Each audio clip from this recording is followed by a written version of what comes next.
broken doors and awnings, overturned vehicles and trailers, and some beach erosion. But when it comes to our workforce, we know a lot of people really felt the impact there. We know some were without power for days, Jenny.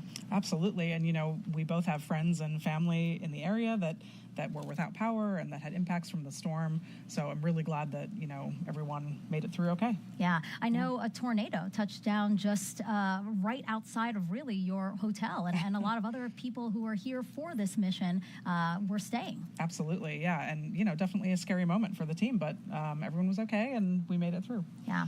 I think it really demonstrates that both NASA and SpaceX have remarkable skill and determination to, even after all that, get us to launch day today. Absolutely. NASA always puts the safety of its people as the top priority. The thing we care the most about is keeping our people safe. And so it was really incredible to see that we were able to keep that goal kind of at top of mind while also making sure that we could get to today. So it's really amazing that, we prioritize the safety of our people, but that we got to this moment today of launching this mission. Yeah. What do you have to say to the team, again, as we march towards the T0 today of 12:06 p.m. Eastern? I'm just so thankful and proud of everybody. It's amazing to get to kind of represent the team, but it's really thousands of people who've worked on this project across, a lot of different organizations. So it's an incredible moment to be here. Right. And so here we are. We're ready. The team's ready. And over the next 2.5 hours, we will walk you through everything you need to know about Europa and the spacecraft we're sending there. A lot of people, as we've been talking about, really looking forward to this mission, including U.S. Poet Laureate Ada Limon and Ted Lasso actor and co-creator Brendan Hunt. We'll hear from both of them today. And I think what's really cool about that is just how widespread the interest is in this mission. It's amazing. Of course, I'm a big space nerd, as a lot of us are. There are a lot of people who are space enthusiasts and have been excited about this mission, but to start to see other folks, maybe this is the first time they've been exposed to something as cool as Europa Clipper. It's really cool to see the public so excited about this mission. Yeah, and I know they're watching us today, so yes. That'll be really fun. And for our Spanish-speaking audience, if you're interested, NASA has a Spanish broadcast on our NASA Plus app, and this QR code you see on your screen there is going to take you right to it. NASA Plus is our free on-demand streaming service where you can find live programming like this and original content from across the agency. But first, NASA's Launch Services Program and SpaceX will soon decide if they will fuel the rocket. Here's Daryl Nail and Mick Woltman. Welcome into Hangar AE here at the Mission Directors Center at the Cape Canaveral Space Force Station. That's Mick Woltman, LSP Engineer Extraordinaire. I'm Daryl Nail with NASA. And yes, we have a T0 of 12:06 and 00 seconds Eastern Time, looking good for launch. Weather is shaping up perfect. And we also have no COLAs, no collision avoidance, nothing that we'll run into in space. That was a good report. Yeah, that was what allowed us to move our T0 to 12:06, the end of our 15-second window today, and lock that in. The team was able to do that. No COLA, good weather, as you said. Everything's looking great, and the team's getting ready. And we're listening to the launch teams right now. We've got an important poll coming up. We'll talk about it in a little bit. But this has been a challenging path to the pad as we see the rocket right there at Launch Pad 39A. The first issue was back on September 28th following the successful launch of Crew 9 to the International Space Station. The second stage failed to relight its engine for a disposal burn, a deorbit burn. And that same second stage is going to be used today. But LSP worked through that. Yeah, similar second stage on Falcon Heavy, working collaboratively with SpaceX. We worked through the engineering data, looked at everything that happened, and we were able to come to a conclusion that things are good, and we're ready to proceed to launch for Europa Clipper. The other challenge was the big one. We just saw the video, the center of Hurricane Milton passing right within 7 miles of this launch pad, 7 nautical miles, a Cat 1 hurricane with max sustained winds of 120 miles per hour, causing some minor damage to the pad, but looks like they fared okay. Yeah, fared okay. SpaceX did an excellent job of assessing everything and making those minor repairs over the 24 hours and got the launch pad and the vehicle ready for launch. And now let's listen in to NASA launch manager Tim Dunn, who will poll his team on readiness to load this rocket with propellant. Attention poll stations, this is the NLM on the NLM net, ready to conduct the propellant load and launch readiness poll. So we've had a very good morning in our countdown, worked through a couple of issues. We've got beautiful weather, a beautiful spacecraft, and a great rocket. So with that, I would like to conduct the poll to initiate propellant load into the Falcon Heavy and also committing to launch today for the Europa Clipper spacecraft. NASA CE? NASA CE, go. SMA? SMA, go. SMD? SMD, go. NASA MEM? NASA MEM, go. LSP? LSPs, go. NLM copies. The NASA Europa Clipper team is go for propellant load and go for launch. So that takes us through a critical NASA decision gate. We will start loading prop in just a few minutes, and we'll join you back for that in a little bit. For now, we'll send you back to Megan and Jenny. Thank you, Daryl and Mick. And here's the rest of our team for today's launch. We have Antonia Jaramillo here at Kennedy Space Center to interview some important folks in this mission. And then Raquel Villanueva live at NASA's Jet Propulsion Laboratory in California. We'll start with Raquel first. Raquel, JPL developed this mission with Johns Hopkins University Applied Physics Laboratory, correct?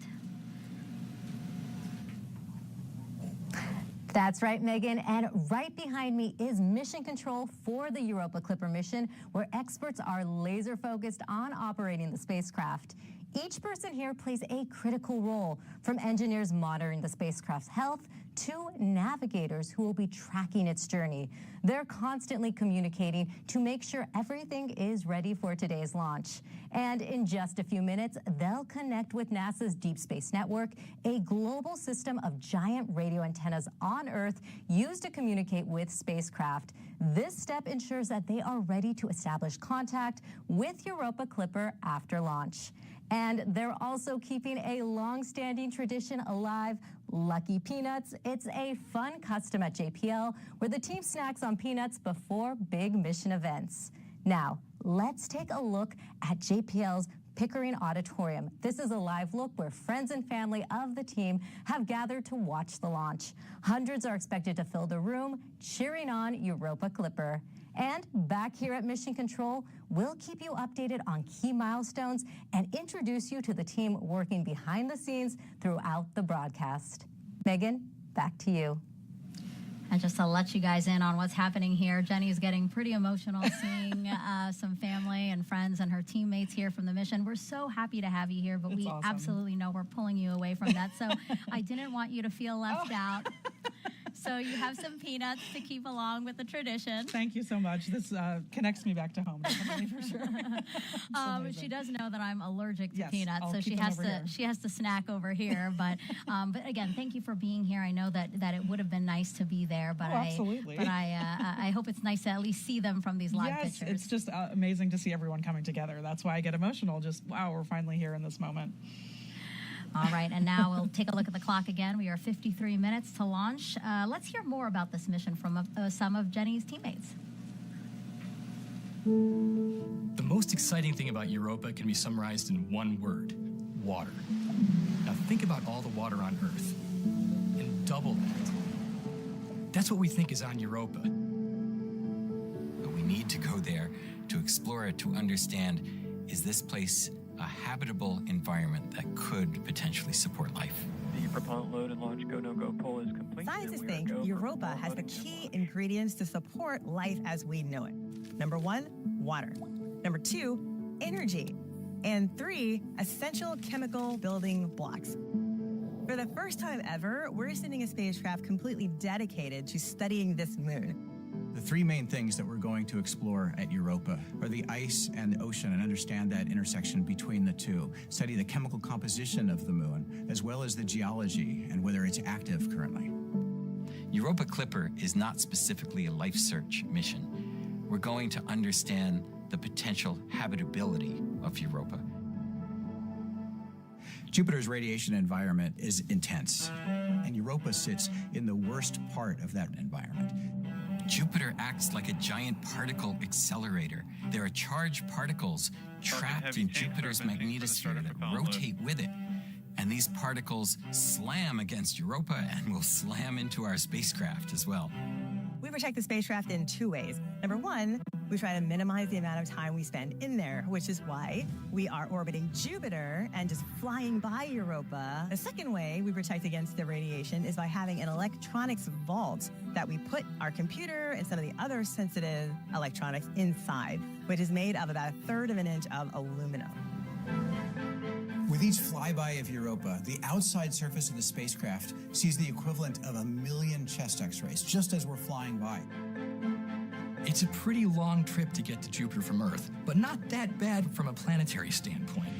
From launch to the time we get to Jupiter is about 5.5 This years. is the launch And along the director way, with we board have a instructions. flyby of Mars and then another flyby of Earth to get gravity assists to slingshot the spacecraft out to Jupiter.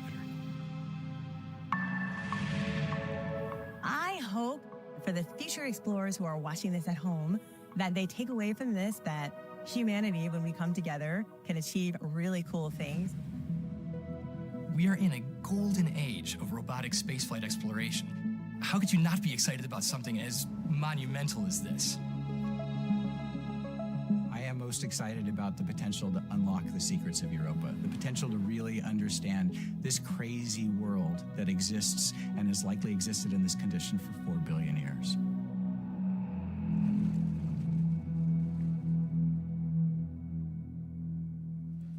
Moment in that preparation for Europa Clipper's trip to the Jupiter moon is about to happen when we kick off propellant load. Yeah, this will start RP1 and the 3 boosters, and we'll get ready to go. We'll stand by and listen in for the launch director.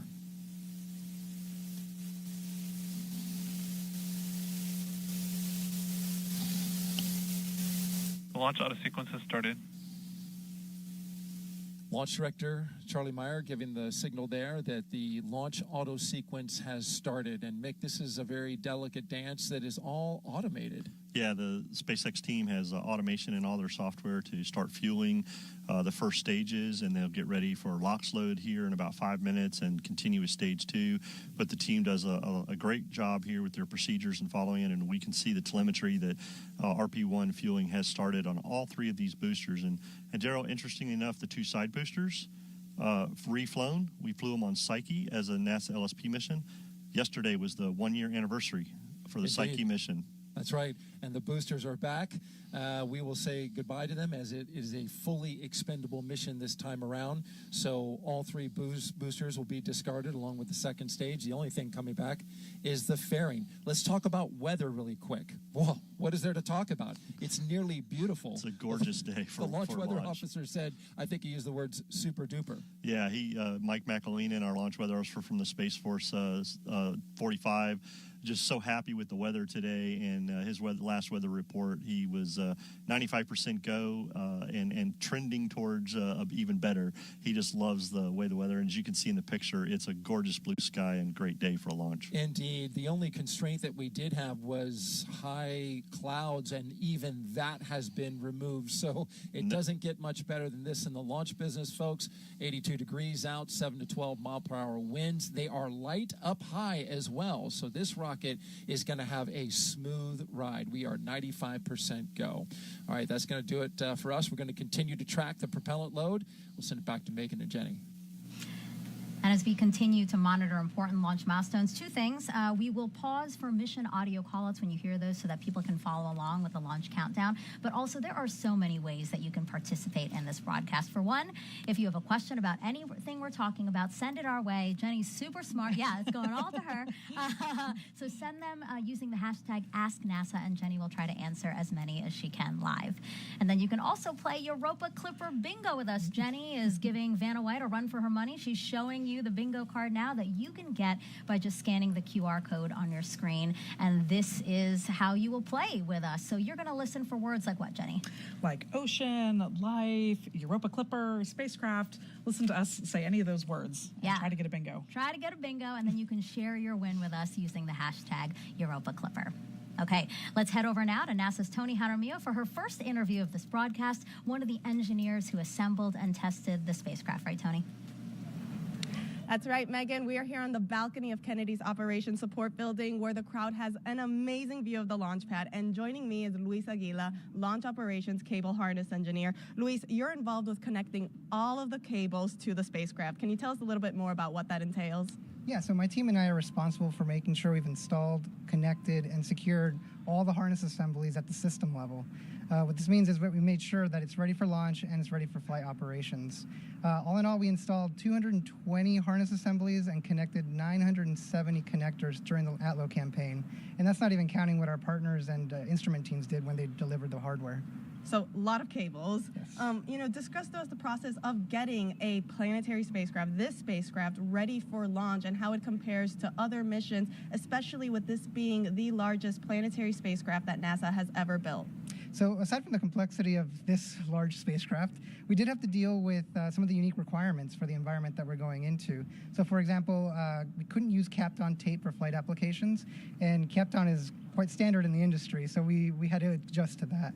Another thing is some of our instruments are magnetically sensitive, so we had to constantly check our cells, our tools, and our parts to make sure that they weren't going to contaminate the spacecraft. Wow, that's awesome. And Jupiter's radiation environment is very intense. Can you tell us how Europa Clipper was built and tested to withstand it? So a lot of testing went into the materials that we were going to use for the spacecraft to make sure they could survive the environment, or to make sure that we could shield them properly to survive the environment. Most of our electronics are inside of a thick walled vault to make sure that they can survive, and anything external to that had to get shielded. For example, most of our external cabling had to get wrapped with copper foil, and that was done by hand. So, Luis, thank you so much for joining us here. Let's check back in for a launch status update with Daryl and Mick. Daryl? All right, thank you very much, Tony. Back into Hangar AE. We are here listening to the launch team. We heard Tim Gunn. Launch load has started. And there you go. LOX load has begun for the center core as well as the side boosters. And we can see that LOX starting to go into the rocket. We got 4 tanks to fill, and this gets another 3. One more tanks than that. The 3 tanks for the prop, the 3 tanks for the LOX, and then the one on second stage. Yeah. That's right. Yes, but doing math live on the air. You shouldn't do that. You shouldn't do that. Yeah, but RP1 in the 3 boosters filling up. We're watching the telemetry. Everything's going great. We just saw the fueling for LOX load start in the telemetry here, and things are looking good. The team is following their procedure, getting ready for the launch vehicle, getting it ready for liftoff this morning, as we continue to prep for the Europa Clipper liftoff at 12:06. Filling these 4 stages, Mick, as we go along here with a beautiful view of Launchpad 39A looking over the Atlantic Ocean. The first Falcon Heavy launch with a new liquid oxygen farm. This is really helpful, especially when it comes to a really key recycling capability. Prior to this, we'd have to wait 5 days if we had a scrub inside of propellant load. But tell me what that new LOX farm is doing for us. Yeah, being Europa Clipper being an interplanetary, one of the largest planetary missions that we've launched, SpaceX came to NASA when they got this mission, and to make sure we had great launch availability for the mission over the science window.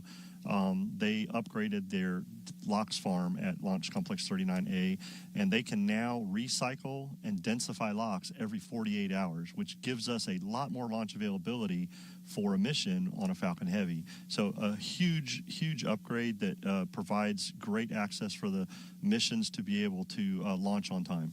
And now that we're inside of LOX load, we are not going to do a 24-hour recycle. We would be a 48-hour recycle if something happens and we scrub for some reason that's not a technical one. All right, when we come back, we will load the second stage of the rocket.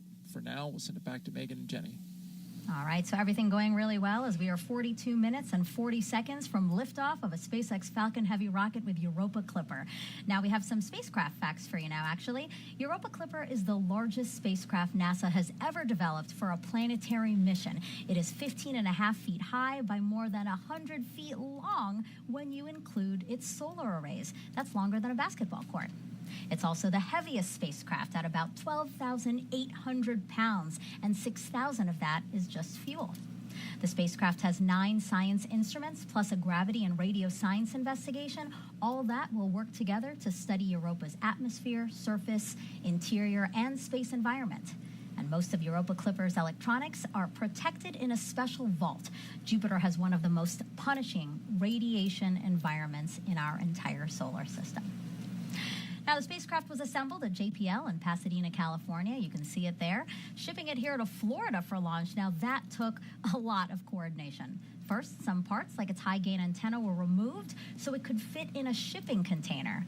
Then 2 semi-trucks drove the spacecraft, plus support equipment, about 70 miles to March Air Reserve Base.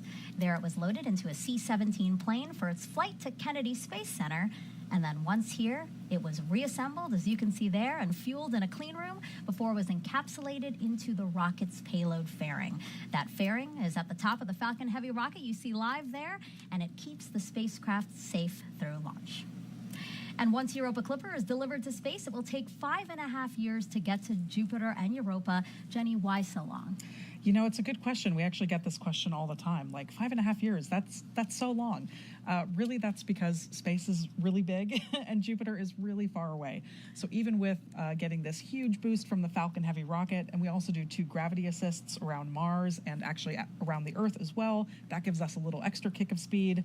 Even doing both of those things, it still takes 5.5 years to get there. Yeah, I think that's good to keep in mind. Talk a little bit about the gravity assist. How does that work? Yeah, so a gravity assist is basically when we fly the spacecraft really close to another body like Mars or the Earth or Venus. When we do that, we actually steal a tiny bit of energy from that body, and the spacecraft takes that energy to pick up a little bit of speed. Of course, those planets will never notice that they had a little bit of energy stolen from them, but that's how we get that extra speed. Okay, yeah, I'm really glad you talked about that. I think that's really interesting to really explain that energy stealing part. I think that's really cool. And when the spacecraft arrives at its destination, take a look at this video. So that yellow dot in the center, that's Jupiter, and then the white circle is Europa's orbit. The pink line is the spacecraft's trajectory, and this is showing how Europa Clipper will observe Europa. Absolutely. So yeah, you can see these the pink orbits kind of building up over time as we orbit Jupiter and do successive flybys of Europa. We have this mission designed because of the really intense radiation environment. We don't want to bathe in that radiation all the time, so that's why we kind of do a quick flyby and then get out to be able to downlink all of our science data and do other engineering activities when we're outside of that radiation environment. Yeah, I want to point out again how much science and skill goes into designing a trajectory like this so that we protect the spacecraft when it gets there. Absolutely, and it doesn't happen by accident. We have to continually fire our thrusters to be able to maintain this trajectory. Yeah, it's also very pretty. It is. All right, we're now 39 minutes to launch here at Kennedy Space Center in Florida. Let's head back over to Tony. Thanks, Megan. Joining me is Dr. Gina DiBraccio, the Acting Director for the Planetary Science Division within NASA Science Mission Directorate. Gina, how are you feeling today? You know, Tony, I'm just so excited to be here and see all of the amazing hullabaloo that's going on for this launch today. Me too. I'm very excited indeed. You know, as we get ready to study the liquid water beneath Europa's icy crust, what are the next steps for the space agency? Yeah, so, you know, first we're getting so much data that our scientists are just going to be unraveling the discoveries at Europa. So it's really premature to say what's next for Europa, but as far as planetary science is concerned, we have a lot of exciting missions that are coming down the pike. We have the Dragonfly mission, and we'll be exploring Titan and the chemistry on that moon of Saturn with a rotocraft that will actually be landing and then flying to other locations. And then we have Venus missions coming up. We have Veritas and Da Vinci that will be looking at the geological history of Venus and also the atmosphere as well. So it's a great time for planetary science. Absolutely. I cannot wait for all of these future missions. You just mentioned a few that sound very exciting. Why is it important, you know, to study ocean worlds just in general, like Europa, though?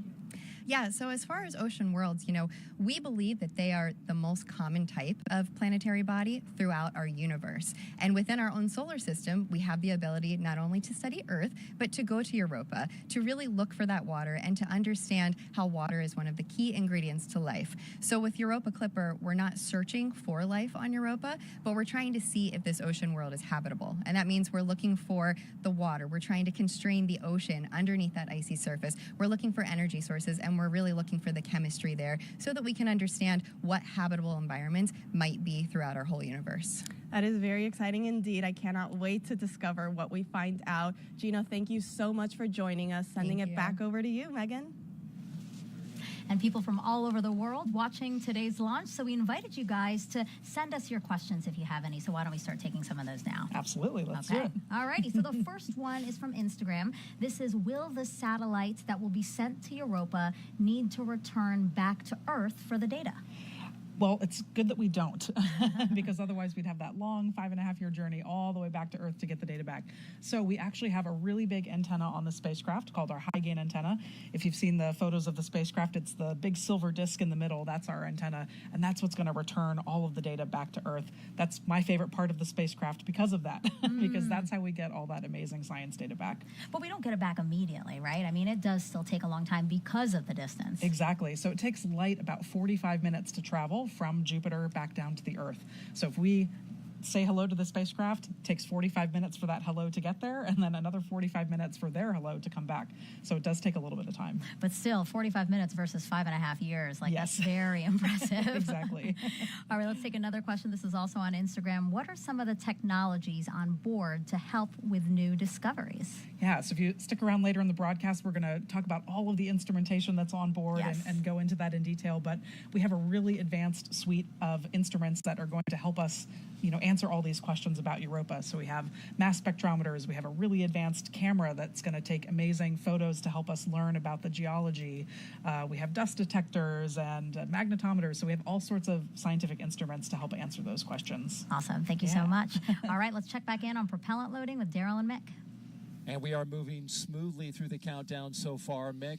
No major issues worked. Tim Dunn, the NASA launch manager, mentioned some minor things. You want to review those? Yeah, those were just minor preps that the team was working prior to getting into prop load, and the team dispositioned those and worked those and acknowledged the things in the procedures. So pretty common, but getting prop load going. Now we're listening for stage 2 to begin its RP1 load.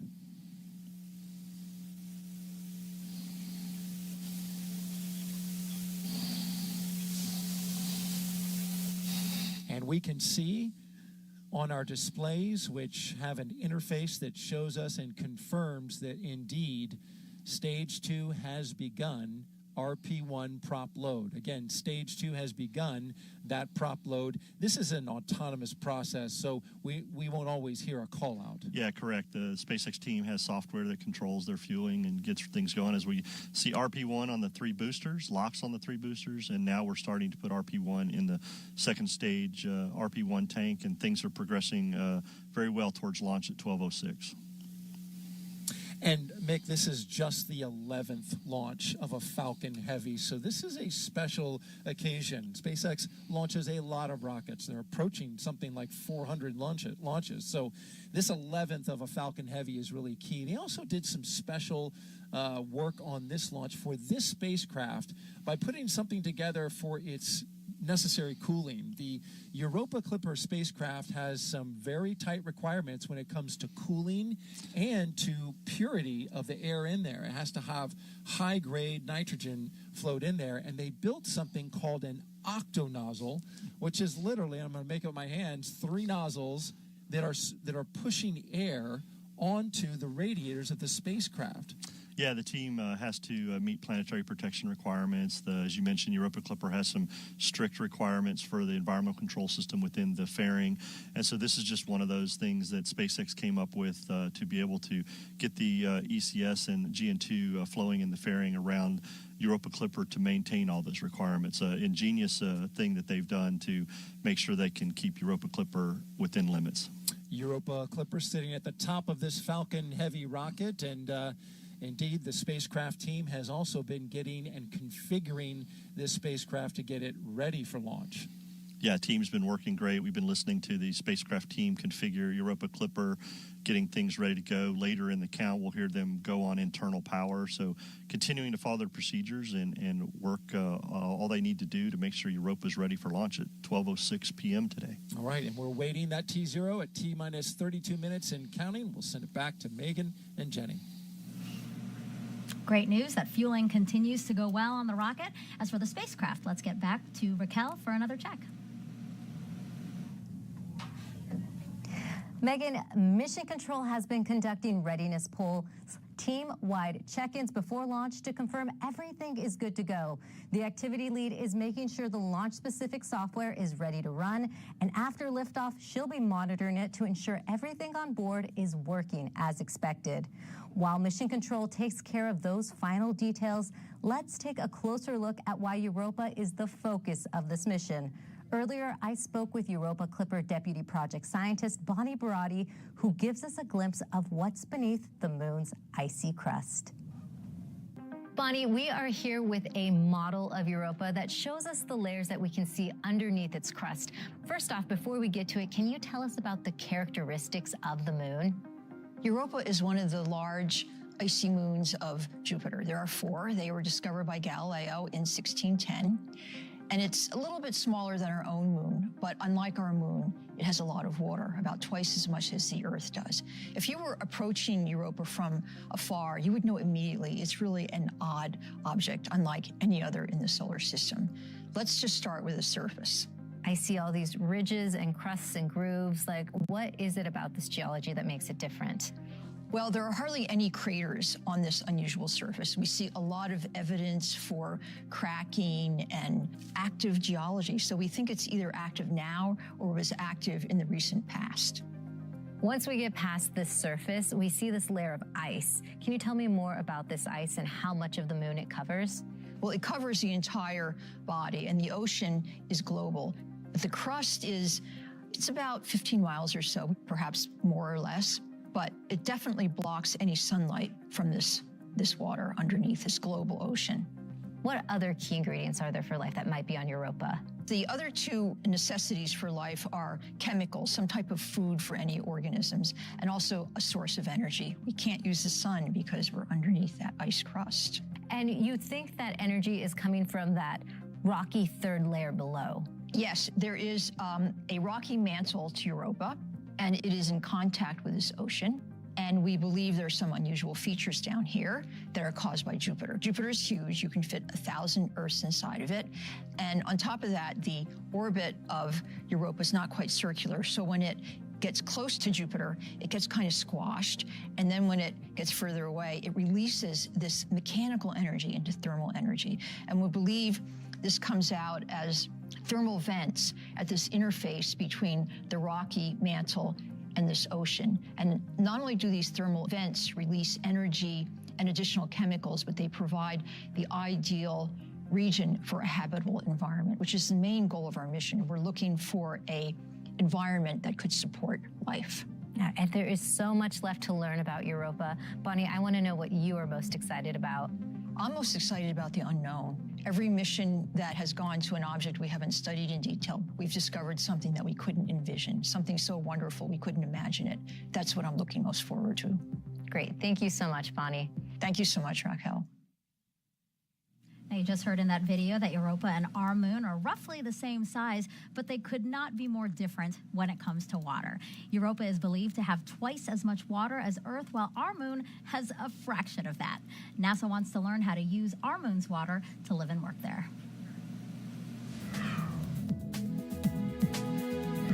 The Europa Clipper mission will explore whether there's an ocean beneath Europa's icy crust. If it finds one, along with energy and organic molecules, then there would be the right ingredients for life. NASA has long been on a quest to find life beyond Earth to better understand how we came to be. NASA is also focusing on the water on our own moon in preparation for future Artemis missions. Artemis will mark the first time astronauts return to the lunar surface in over 50 years to eventually send people to Mars. Water plays a key role in this plan.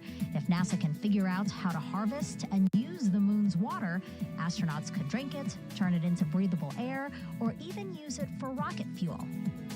Scientists think the moon's poles might have tons of ice, while the sunlit areas have a lot less water, about 100 times less than the Sahara Desert. Artemis 2 will be NASA's first crewed mission under the campaign and will pave the way for the first woman, first person of color, and first international partner astronaut to land on the lunar surface. That's your Artemis Moon Minute. You know, Jenny, it's just incredible to see all that NASA is trying to accomplish across our solar system. It really is amazing, and all of these different missions and all the things that NASA is trying to do, they really play into each other. Everything that we learn about the moon is going to help us understand things about our solar system, and it all just kind of feeds into each other. Yeah. It's awesome. And actually, to hear more about some of our agency's goals, let's head back to Tony with her next guests.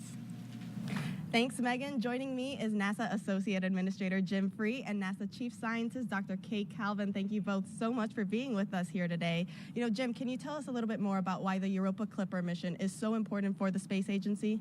Sure, absolutely. So everywhere on Earth that we find water, we find life. And we believe that Europa has the conditions that are suitable for life: the water, the energy, the chemistry, the stability. And that is, first of all, very exciting from a scientific perspective, as I stand next to the chief scientist, but it's also just exciting about what we're going to learn about Earth itself and just how this advances the field of astrobiology as well. So it really does go to our innovating in air and space at NASA. Absolutely. And Kate, you know, Hurricane Milton delayed the launch of Europa Clipper, and already this year there have been 13 named storms, with another hitting Florida only a few weeks ago. As we get ready to send the spacecraft to study its ocean world, its climate and environment, can you reflect on our own climate and the increase in storm activity? Yeah, so Hurricane Milton and Hurricane Helene before it had devastating impacts across Florida and throughout the Southeast. And our focus right now is making sure that we can get information to first responders so they can help with recovery efforts. At the same time, scientists are studying hurricanes so that we can better understand how they form, how they've changed over time, and use that information to better predict future storms and plan for the future.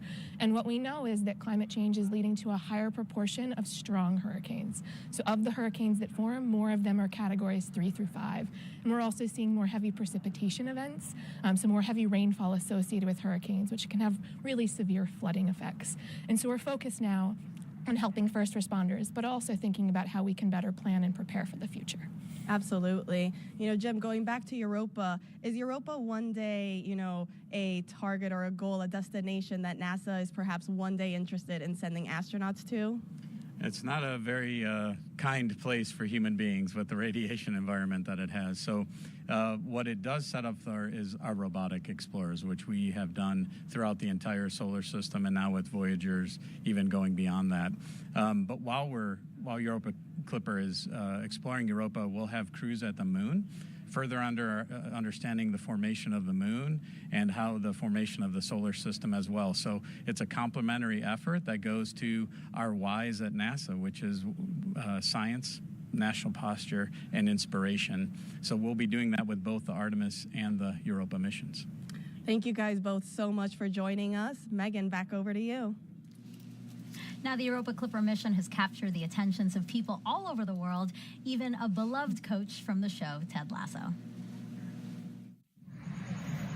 Hey everyone, I'm Brendan Hunt, and I'm not a real coach, but this is a real beard. Today you have teams of people gathered for the launch of NASA's next big adventure, the Europa Clipper mission. I can only imagine how much teamwork it took to get here. Collaboration and trust between scientists, engineers, and experts from various fields working together to ensure every aspect of the mission is meticulously planned and executed. Everyone involved has to believe in each other and in their collective capabilities to drive the project forward. There must be a sense of curiosity in order to push the boundaries of exploration, pushing people to ask new questions and seek answers to the unknown. And there must be kindness, a willingness to respect each other's contributions in a supportive environment where innovation thrives. Thank you so much to everyone involved in NASA's Europa Clipper mission. This historical project is an inspiration to the country and the world. Teamwork, belief, curiosity, kindness, they can take us a long way, all the way to the moons of Jupiter, which are out there, I bet. Europa Clipper, baby! Okay, I love that. I love the Europa Clipper baby at the end. great. But also, yes, while funny, I mean, he really touched a lot on, the things that matter to this team: teamwork, belief, curiosity, all those things. Absolutely. He really gets it, that this mission is spacecraft hardware, but it's really the people, right? There's so many people involved in building this thing, and yeah, it's amazing. Specifically, when he said kindness, you reacted to that. What about that particular word really spoke to you out of that story? Yeah, I think it just really speaks to the humanity. You know, we are all humans. We're trying to do good things here, and when we're kind to each other, it really makes a difference. So him kind of acknowledging how important that is for our team to work well together, yeah, it just means a lot. Yeah, that was a good pep talk. Yeah. Thanks, Coach. Thanks. All right, so we are now 22 minutes from liftoff, and we have some time now to take some more of your questions about Europa Clipper Live. So let's roll one video that we have now. Hello, my name is Liam. I'm in the 8th grade, and I was curious to know, is there any land under the oceans of Europa? Yeah, that's a really great question, and we do get that question a lot. So there is actually some land underneath the ocean. So if you imagine you're on the Earth, and you're in the center of the Earth, and you kind of come up to the surface, maybe at the North Pole.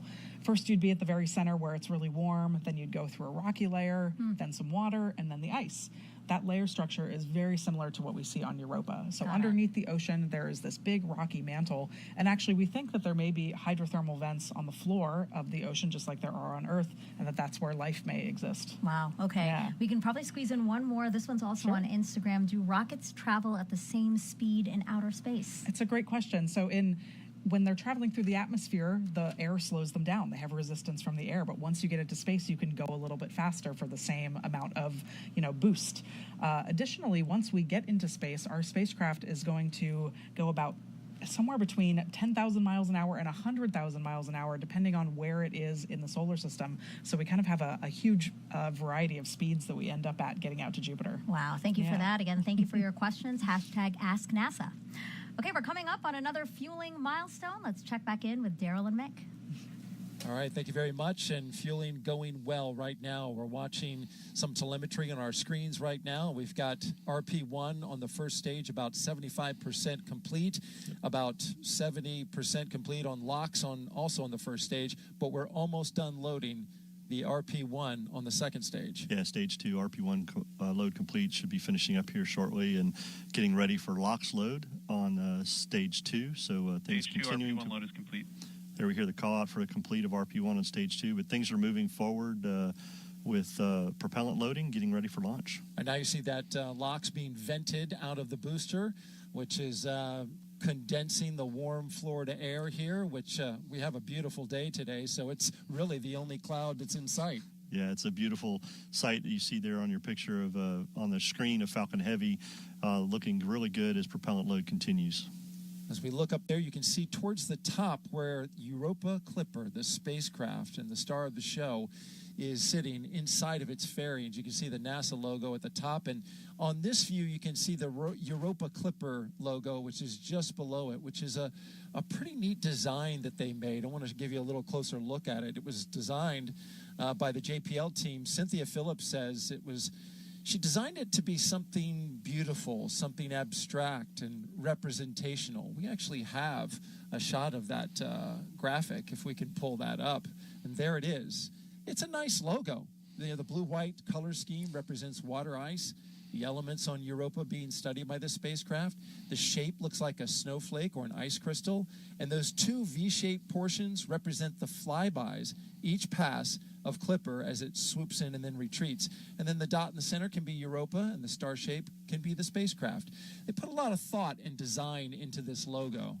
Yeah, it's a beautiful logo. Everybody is on board. It's just incredible to me how much the team, the community, and everybody's just excited about this mission and science, as Jenny was saying. And I know she's excited for this also, she and the JPL team. But beautiful logo. Yep, looks good on a T-shirt and on the side of the rocket. Stage 2 LOX load has started. And there goes stage 2 LOX load. So the final tank that needed to be filled has begun as we continue to make great progress tanking this vehicle. We'll send it back to Megan and Jenny. Great to hear that tanking's going well. All right, NASA's ambitious journey to Europa has inspired U.S. Poet Laureate Ada Limon to write In Praise of Mystery, a poem for Europa. It is such a powerful piece. Please check it out. In Praise of Mystery, a poem for Europa. Arching under the night sky, inky with black expansiveness, we point to the planets we know. We pin quick wishes on stars. From Earth, we read the sky as if it is an unerring book of the universe, expert and evident. Still, There are mysteries below.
There are mysteries below our sky. The whale song, the songbird singing its call in the bough of a wind-shaken tree. We are creatures of constant awe, curious at beauty, at leaf and blossom, at grief and pleasure, sun and shadow. And it is not darkness that unites us, not the cold distance of space, but the offering of water. Each drop of rain, each rivulet, each pulse, each vein. Oh, second moon, we too are made of water, of vast and beckoning seas. We too are made of wonders, of great and ordinary loves, of small invisible worlds, of a need to call out through the dark.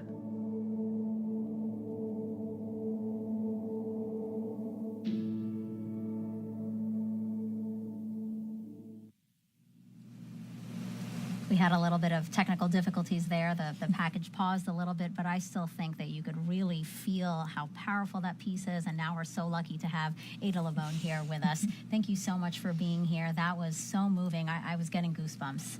Oh, thank you so much. It's such an honor to be here. Such a thrill. I want to ask you, what made you want to write about Europa, and how did you find, I mean, truly the perfect words for that piece? Oh, thank you. I think for me it was so incredible to be invited to write this poem.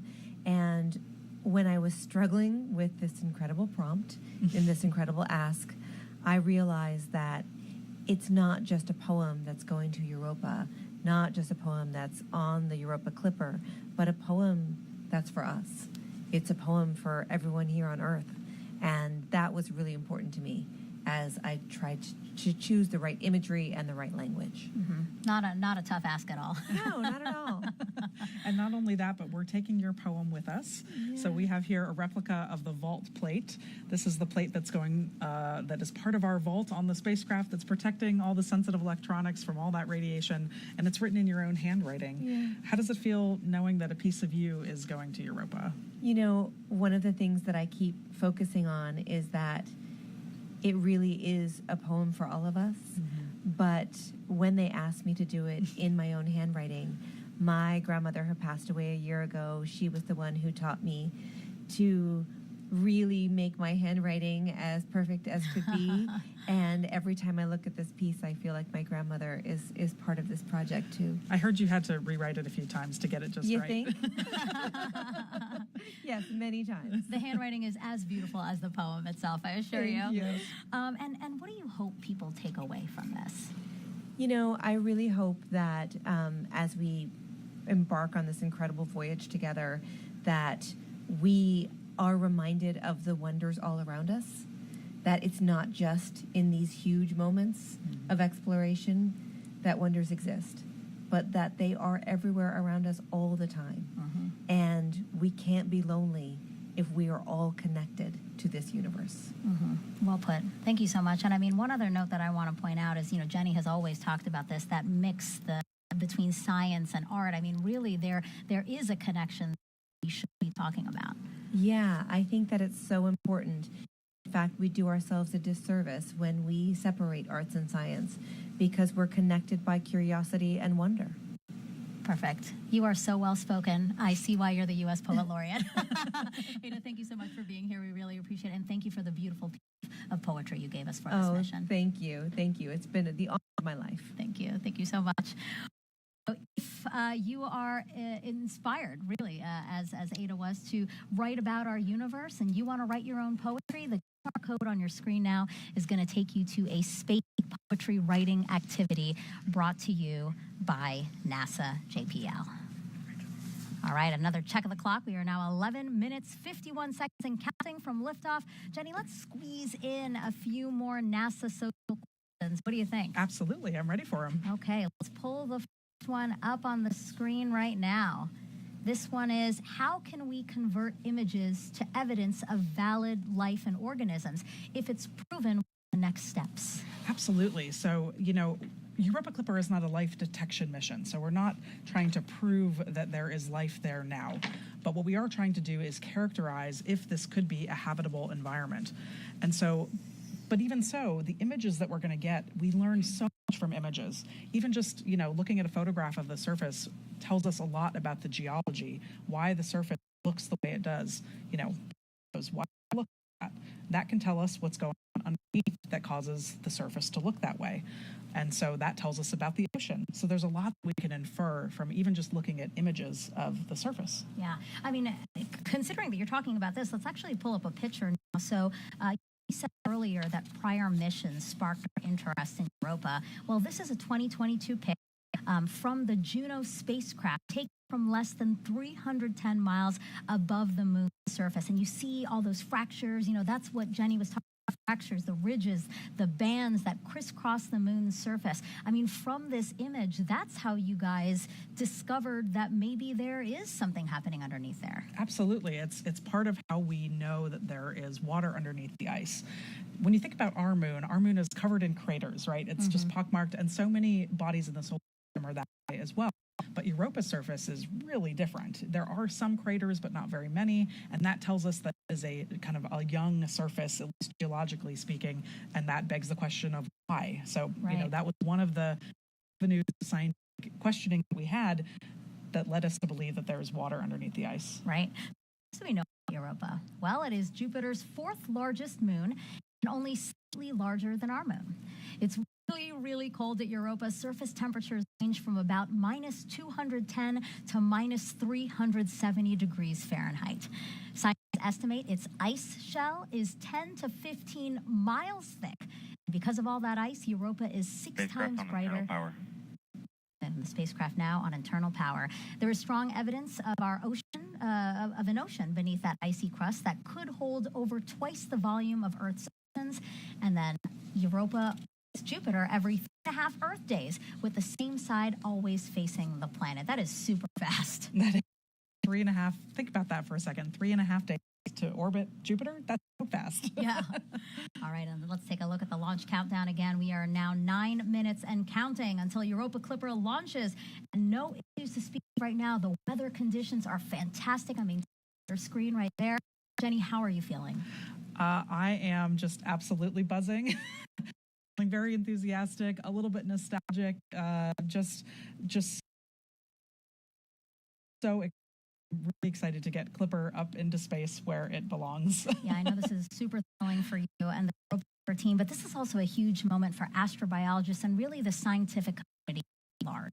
Absolutely. So astrobiology is kind of the study of how, life is distributed around the universe. RP1 load is complete.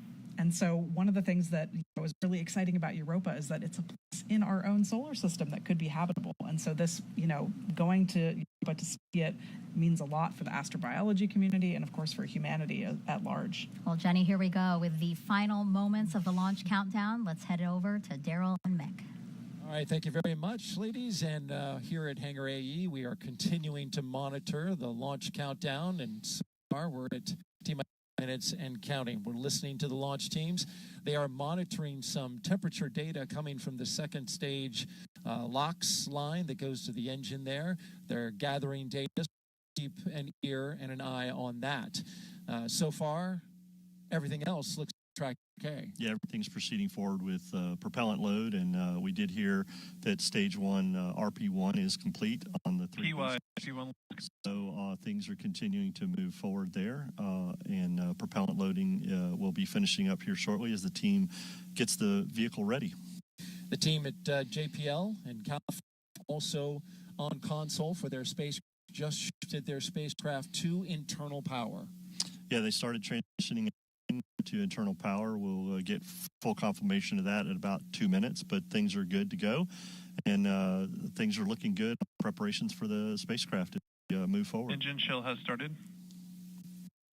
There we hear the call for booster engine chill started on the 27 Merlin engines, getting ready for a liftoff at 12:06 p.m. today. T-minus 6 minutes and 45 seconds and counting for liftoff of SpaceX's Falcon Heavy rocket with NASA's Europa Clipper spacecraft. At the very top, it is a beautiful day here in Florida for launching a rocket. NYRP1 load is complete. As we wrap up loading the RP1 in the first stage boosters, we've just seen all 3 go completely filled. Now we await for all 3 of the LOX tanks inside the first stage booster to get to their full point. You can tell they're most of the way there. As you look on your screen there, you see the icy cold rocket condensing that Florida air. Yeah, the team's continuing to load second stage also with LOX, and we're getting very close. We can see on the telemetry here that the LOX load of the 3 boosters is getting near completion. The team is continuing to follow the procedures and look at the vehicle, make sure that we are good to go for a launch at 12:06. But things are progressing per the procedure, Darryl, and all is looking good for a great launch with this beautiful weather that we have at Launch Complex 39. Coming up next, we are going to start configuring the tower, the strong back from the rocket. That happens in a little less than a minute. We just heard from the SMD and NOM that the spacecraft is verified on internal power, and things are looking good for the Europa Clipper spacecraft.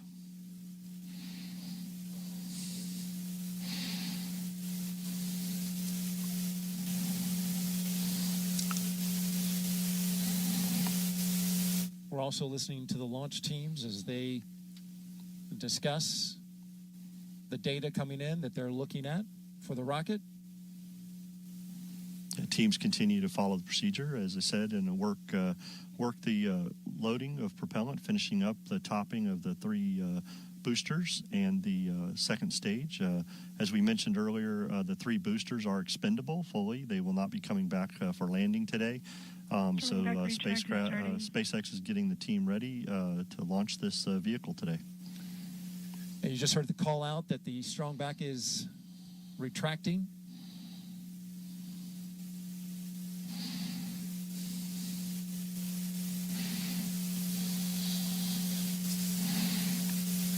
That strong back appears to have retracted.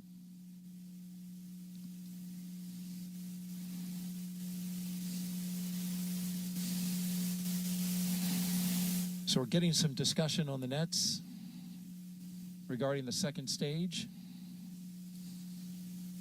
NY LOX load is complete. As we just got completion of LOX load for the Y booster. We're looking for now the center core and the plus Y.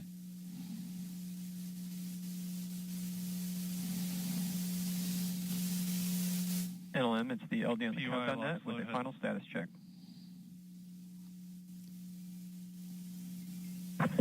Yes, LD, this is NLM on countdown 1, NASA spacecraft, and the NASA team is go for launch pending resolution of the anomaly.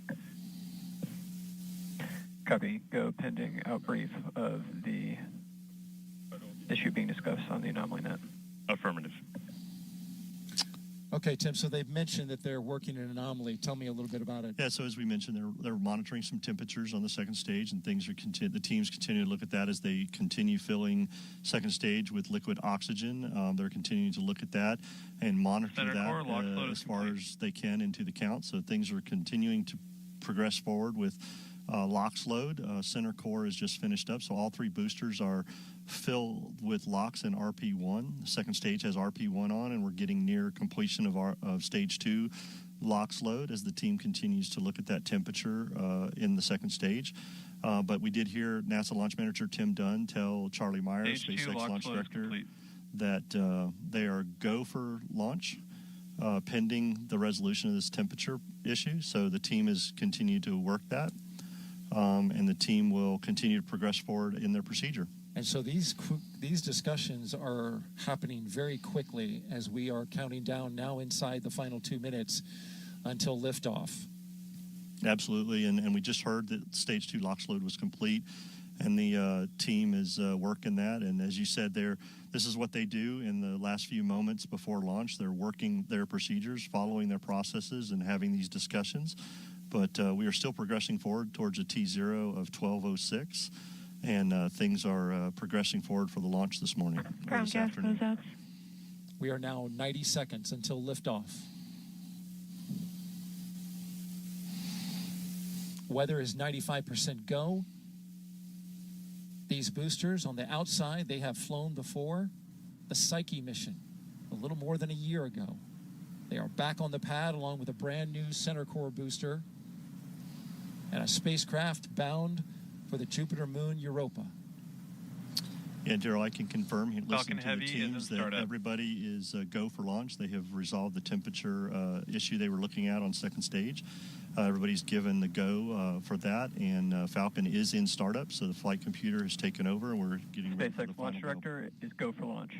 And there we hear Charlie Meyer say that SpaceX is ready for launch, and Europa Clipper getting ready to lift off. And there's a great update as now it vents out the LOX inside the line of the transporter erector. We are inside of 30 seconds. 30 seconds and counting.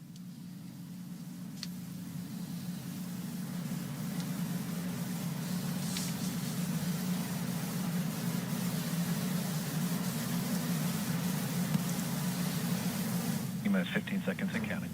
And here we go. 10, 9, 8, 7, 6, 5, 4, 3, 2, 1. Ignition. And liftoff. Liftoff of Falcon Heavy with Europa Clipper, unveiling the mysteries of an enormous ocean lurking beneath the icy crust of Jupiter's moon, Europa. Engine chamber pressures are nominal. See that the chamber pressures are nominal as we hear. All 27 Merlin engines look great. Rocket beginning to roll. Putting down 5.1 million pounds of thrust.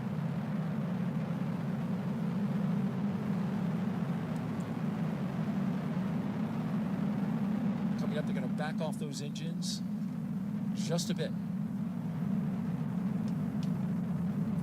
So we get ready to head into max Power and telemetry nominal. We hear that power and telemetry on the vehicle are good there. Everything's looking really Falcon well. Heavy is supersonic. They have reduced power in the center core to get through max Q, maximum dynamic pressure on the launch vehicle as we approach that. The two side boosters at full throttle. A beautiful shot there is our camera team. Max Q. Locking into the rocket on a clear blue sky. The view from the booster cam back down on Earth. And there we heard the call for max Q. The vehicle is passing through maximum dynamic pressure. Next thing up in about 2 minutes will be booster engine cutoff, where we see the two side booster engines, all 18, shut down and get ready for booster separation. But the vehicle is performing very well. Looking at all the telemetry that we have, power and trajectory are nominal. We've been flying for just under 2 minutes so far. Everything looking good.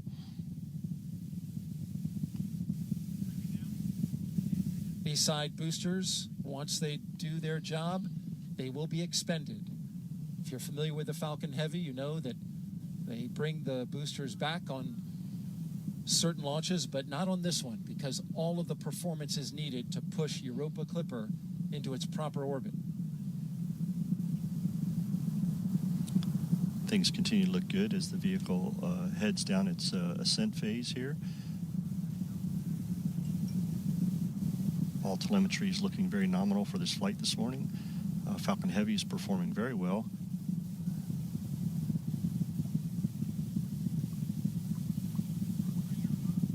We're just about 30 seconds away from separating those side boosters. Their engines will cut off first, then they will separate. MVAC is chilling. Starting to chill down that MVAC-D engine in the second stage. And that's where we need to get the engine chilled to the proper temperatures before flowing liquid oxygen and RP1 into it. So they're conditioning the engine to make sure things are ready for when it's ready to start up. Stand by for booster separation. Booster engine cutoff. Side booster separation confirmed. And there they go. Those two boosters previously flown on Psyche. This will be their 6th flight. We thank you for their service this morning. They did a great job of getting Falcon Heavy and Europa Clipper on its way as the center core takes over and continues mission down its ascent. Things are looking really good in the telemetry. Power and trajectory look nominal, and chamber pressures on the 9 center core engines look really good. And just a little more, 20 seconds from now, we'll get the cutoff of the main engine on the center core booster that remains. 4 seconds after that, we will separate. Flying out over the Atlantic Ocean. There's a look from inside. There we see stage 1 stage shutdown separation confirmed. and stage separation from the center core. Getting ready for MVAC startup, SES-1. We're getting some applause here in the Mission Directors Center, and there you see the MVAC-D engine lighting up. Next thing up in about 10 seconds will be fairing separation. NYPY FTS has saved. And the fairing has protected Europa Clipper on its ascent up into space, but once we get into space, we don't need that fairing anymore. Fairing separation confirmed. Fairing has separated, and those will be recovered, Daryl, by SpaceX's own recovery ship, Go Cosmos. And there you see them falling away into space. That is the only part of this rocket that will be recovered. The glow of the MVAC-D engine as it performs its first burn here. This is about a 3-minute and 47-second burn. Things are looking great. Matter of fact, this is one of the shortest first burns that has been done on a Falcon Heavy by SpaceX, but it is required to get us into that parking orbit for that long coast that we have to get ready for the interplanetary trajectory that we're going to need to get Europa Clipper on its way that we heard Jenny talk about to get those Earth assist slingshots as it heads on its way for its mission. So things looking really good this morning with the performance of the Falcon Heavy. MVAC is performing well, and everything looks good thus far in today's mission. Usually those burns are the other way around, with a longer first burn and the shorter second burn, but in this case, it is reversed. As we look at some crystal clear views of the MVAC-D engine, the stage 2 that's carrying Europa Clipper. Orbital light is shining both on the spacecraft, the second stage, and on planet Earth. Center core FTS has saved. There we've heard that the flight termination system on the center core has been saved as it heads back to splash down. Things are looking good. I can tell you, Darryl, we had a beautiful weather day for launch, and as we're looking at MVAC flying in space with Europa Clipper, it is such a gorgeous view with Earth behind it, and so we could not have had a better day for a mission launch today. No doubt about it, Mick. It was simply gorgeous. We had a hurricane a week ago, but after that pushed out, it brought us in its wake near perfect weather for launch. And now we're into space, dealing with the harsh conditions up there. Stage 2 FTS is saved. Stage 2 has made its way into space far enough away for us to be able to safe the flight termination system from our safety perspective. We're about a minute away from second stage engine cutoff, as we'll see the MVAC-D shut down and get ready for a long coast, getting Europa Clipper into that parking orbit and on its way for the next firing that we will have, the second stage, number 2, to get it into that interplanetary transfer orbit that we need to get Europa Clipper started. So things looking very well this morning. We're about 30 seconds from that stage engine cutoff, which we refer to as SECO 1. That's right. We'll get into that. Guidance. Get into that coast phase. These views brought to you, of course, by ground stations across the track that are pulling in the high-resolution data from the cameras. Burn looking good, just a few seconds away from cutting off from that first burn.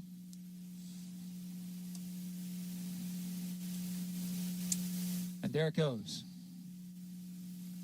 The first burn is complete. Yep, things look really well on the stage burn result. Apogee, perigee, and everything for the mission looks really good. Engine performance, very well performance by the second stage for this first burn. And things continue to look good as we head into this long coast for this parking orbit. It's a long coast, and we'll hit that second burn.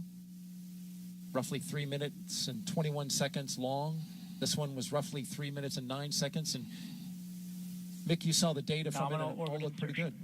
Then there you go, yep, confirmation. We're hearing confirmation that we have nominal orbital insertion. As we were looking at the telemetry here, Daryl, that things looked very good. Stage 1 and Stage 2 performed very well on that Ascent flight. And we'll continue to follow Stage 2 to get ready for that second burn. And then, of course, what we're really looking forward to, Europa Clipper separation. It's going to be a beautiful moment. If the pictures are as clear as we've seen so far, we will see it in all of its glorious detail. All right. We will continue monitoring the coast phase of the second stage with Europa Clipper. And we will bring that to you. Of course, any updates that we have, we'll check back in with you in a little bit. But for now, let's send it back to the host desk with Megan and Jenny. Oh, wow. I mean, if you're just joining us, welcome live to Kennedy Space Center in Florida, where we just saw a SpaceX Falcon Heavy rocket soar off the launch pad with the Europa Clipper spacecraft. I thought... I'm surprised you're here and composed, to tell you the truth. Yeah, you did a good job of keeping me upright watching the launch. Yeah, how are you feeling? How was it to see that and feel that, too? I mean, that was honestly one of the loudest and most powerful rocket launches that I've personally felt here on the Cape. It was very emotional in a good way, right? Just kind of overwhelming with just the awe of it, and that it's finally going up into space, and I feel almost at a loss for words. Yeah, I know. She was like, I am sobbing. She just kept saying, I am sobbing. I am sobbing. I mean, but everybody can understand that, right? I mean, and this is one of my favorite parts of being part of the broadcast, because I do get to watch it with the co-host, and really, this is so much of your life that you're seeing culminate in a rocket launch. It is. It's a huge, again, it's almost indescribable, just the amount of time and effort and all the people involved that got us to here, and to witness that moment is just unlike anything I can describe. And can you believe it? We are still very much at the beginning of this spacecraft's journey. It is headed for Jupiter's icy moon Europa, which scientists believe could be the best chance of finding the ingredients for life outside our planet. It will take the spacecraft 5.5 years to travel the nearly 2 billion miles to Europa. This is a mission developed by NASA's Jet Propulsion Laboratory in California and Johns Hopkins University's Applied Physics Laboratory in Maryland. Now, Jenny, why does the team think that Europa is the best chance of finding those ingredients for life as we know it? Yeah, on this planet, everywhere we find water, we find life. And so, that we think that there's this massive ocean of water underneath the ice on Europa is just, how could you resist, So we think that Europa has that water. That's one of the key ingredients for life, along with the chemistry and the energy and the time. It's been kind of simmering away for a long time. Sure. It's a great place to go explore. And how exciting would it be, right, if we could verify that there are the makings of life as we know it on Europa. So let's dig into the science that is going to make this possible. We have several ocean worlds in our solar system. And by exploring Europa, we're getting a taste of what these ocean worlds are like. Europa probably has beneath its icy surface a global ocean of water. We think there are thermal vents in this vast subsurface ocean. There may be primitive organisms there, similar to the original primitive organisms on Earth from which we all evolved. I just love Europa's surface. I think it's one of the most complex surfaces in our solar system. Typically, when you look at another planetary surface, it's covered with craters, just like our moon. There are shockingly few impact craters. So that means something is going on to erase the craters, just like happens here on Earth, and on Earth we call that geology. One of the key questions right now that we have about Europa is whether or not there's plume activity. Plumes are one way that you can definitely get ocean material to the surface. We really need a spacecraft in the system that's watching Europa to see when those plumes are happening, if they're happening. Europa Clipper is orbiting Jupiter, and it's performing 49 flybys of Europa. Each time we make a flyby, we turn on all of the instruments at once. Most of us know about cameras because that's what our eyes see, but there is a whole slew of other instruments on board Europa Clipper that expands our vision. We have 4 different instruments that we're really using to take images of Europa's surface. We have the visible wavelength, the near infrared, the far infrared, and the UV, the ultraviolet. We're hoping to see evidence of change, new cracks, new surface colors that indicate different materials maybe have moved around or come up from the subsurface. We have an instrument that can sniff the very thin atmosphere, the gases, and determine the composition with extreme precision. And we have another instrument that can tell us the composition of dust particles. We have a magnetometer and a plasma instrument that are going to be studying that magnetosphere environment that Europa is sitting in and Jupiter's magnetosphere environment. The magnetic field of Europa, in turn, can tell us about the properties of the ocean. How thick is it, and how salty is it? And then we have this novel ice-penetrating radar that will try to get below the ice shell. Last but not least, we have a gravity experiment using the communication system of the spacecraft. And from that, we can get essentially a map of the gravity field. We can get the shape, understand, what's underneath, maybe even get some information on the depth of the ocean. It's really a sophisticated payload. The pictures that we are going to get back are going to be just fantastic. The legacy of Europa Clipper will be just a treasure trove of knowledge about this world. Just to find an environment that is similar to the one from which life arose on Earth would really be groundbreaking. It would be awesome. We don't know if Earth is the only place that life got started or if it's really common. And a really important way to get at that is to understand, is there life elsewhere in our solar system?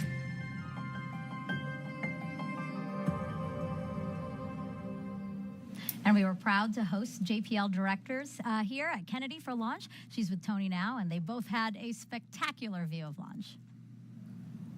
That's right, Megan. What a spectacular sight indeed. And like you mentioned, we have a very special guest with us, JPL Director Lori Leshin. Lori, congratulations first off on what a beautiful launch and now an exciting mission ahead. What a great day. We're so excited. Thanks to SpaceX for the fabulous ride.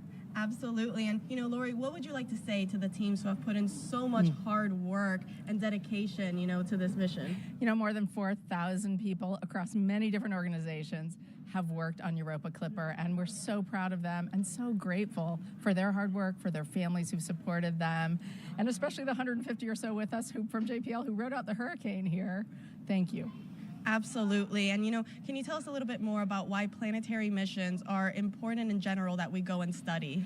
Well, it's really about who we are. Even though it's a robot we're sending out into space, it's a very human endeavor to want to explore the unknown, and especially to want to understand where life came from, how we originated, whether there could be other life out there.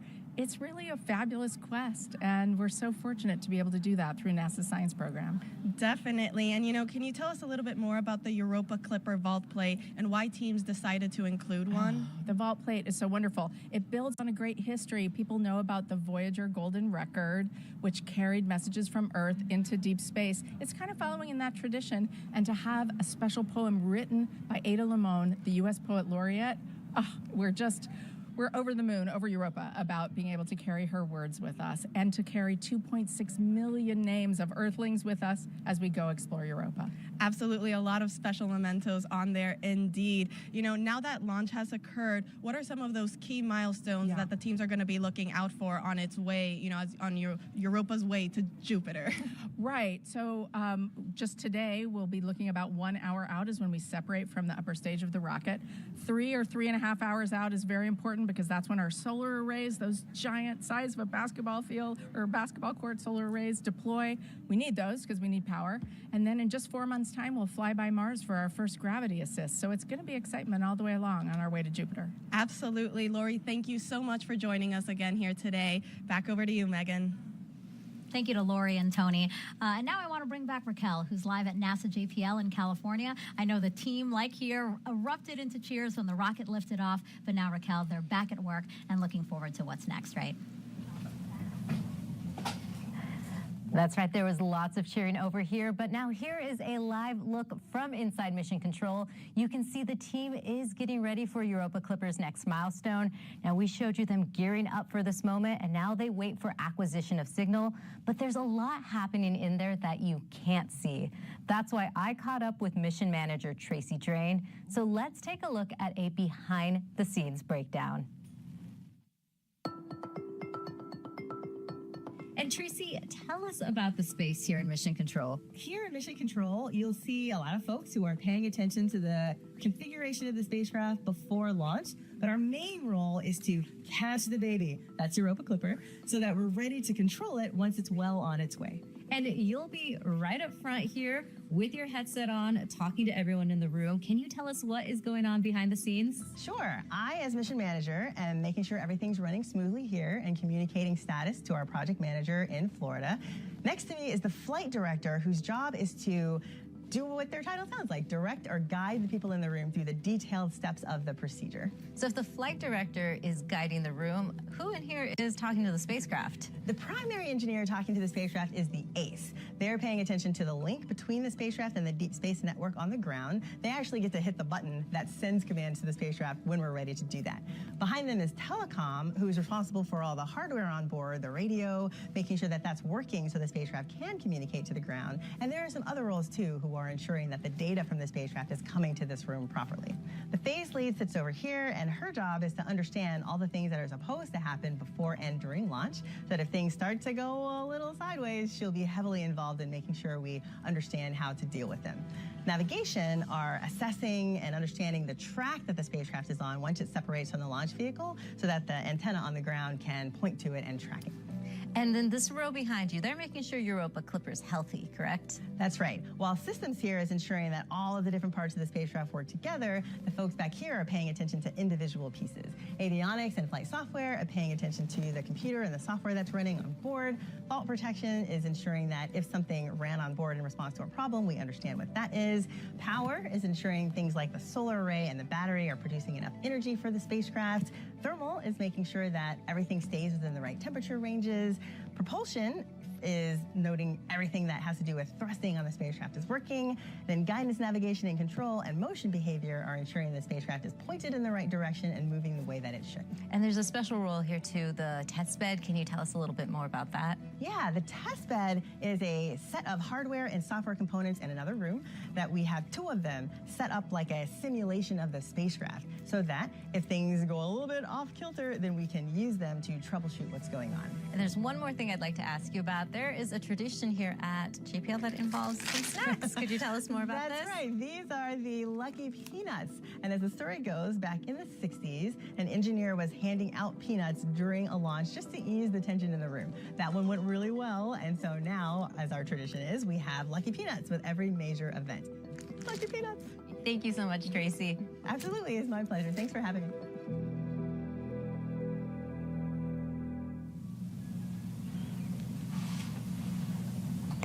As you can see, Tracy is here now, and the entire Europa Clipper team are in high gear. This isn't the only room where the team is hard at work. Let's take a live look at an additional operation room. This is where an overflow of the team is working during and after launch. Megan, back to you. Thank you so much for that video and tour, Raquel, because it really was cool to see all the people, again, that is making this mission possible. And we have even more people for you all to meet. Take a look. Humans can be pretty smart, and we do discover a lot of great things, but there is still so much that we don't know. This is like one of the most exciting times to be working in space. I feel very fortunate and privileged to be supporting this mission. Europa Clipper is NASA's flagship mission to explore a moon of Jupiter called Europa. Here's our Europa Clipper spacecraft being built. How do you build a spacecraft to go visit a world that exists inside of this extreme environment? What we're looking for is what's underneath the surface. My name is Valeria Salazar, and I help put together all the hundreds of different components that make up Europa Clipper. My name is Andres Rivera. My name is Jenny Kampmeyer. My name is Sarah Elizabeth McCandless, and I am an interplanetary navigator. I'm Deepak Srinivasan, and I work to make sure that we can communicate with the Europa Clipper spacecraft. And making sure that Europa Clipper makes its way to Jupiter safely. I work on Europa Clipper, helping science fiction become science reality.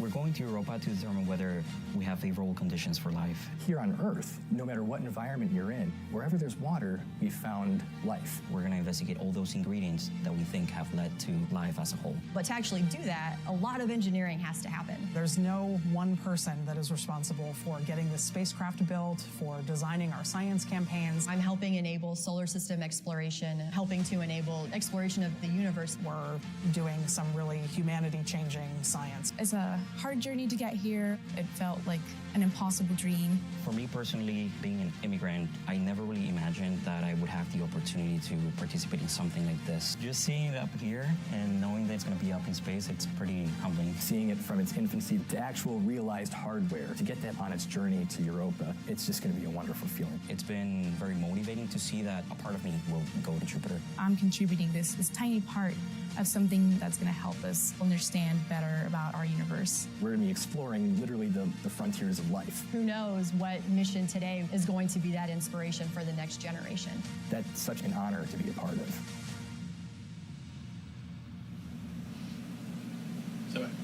Jenny, I love how emotional you get every single time we see some of the members of your team. And what's incredible is, we did meet a lot, but that's still a fraction of the people who work on this mission. Absolutely. And it's like a fraction of a fraction of a fraction. I mean, we totaled it up recently, and there are thousands of people who have worked on this project over the years, so it's amazing. Well, and you said some people have been working towards this mission for 25 years, so that is really easy to believe. Absolutely. And every single one of them has worked really hard for this day. Wow. And Europa Clipper is the largest spacecraft NASA has ever developed for a planetary mission. Let's bring back NASA's Antonia Jaramillo. Thanks, Megan. Joining me is Dr. Robert Papalardo, the Europa Clipper project scientist. Europa, Bob, what exactly are we expecting to find, with this Europa Clipper mission?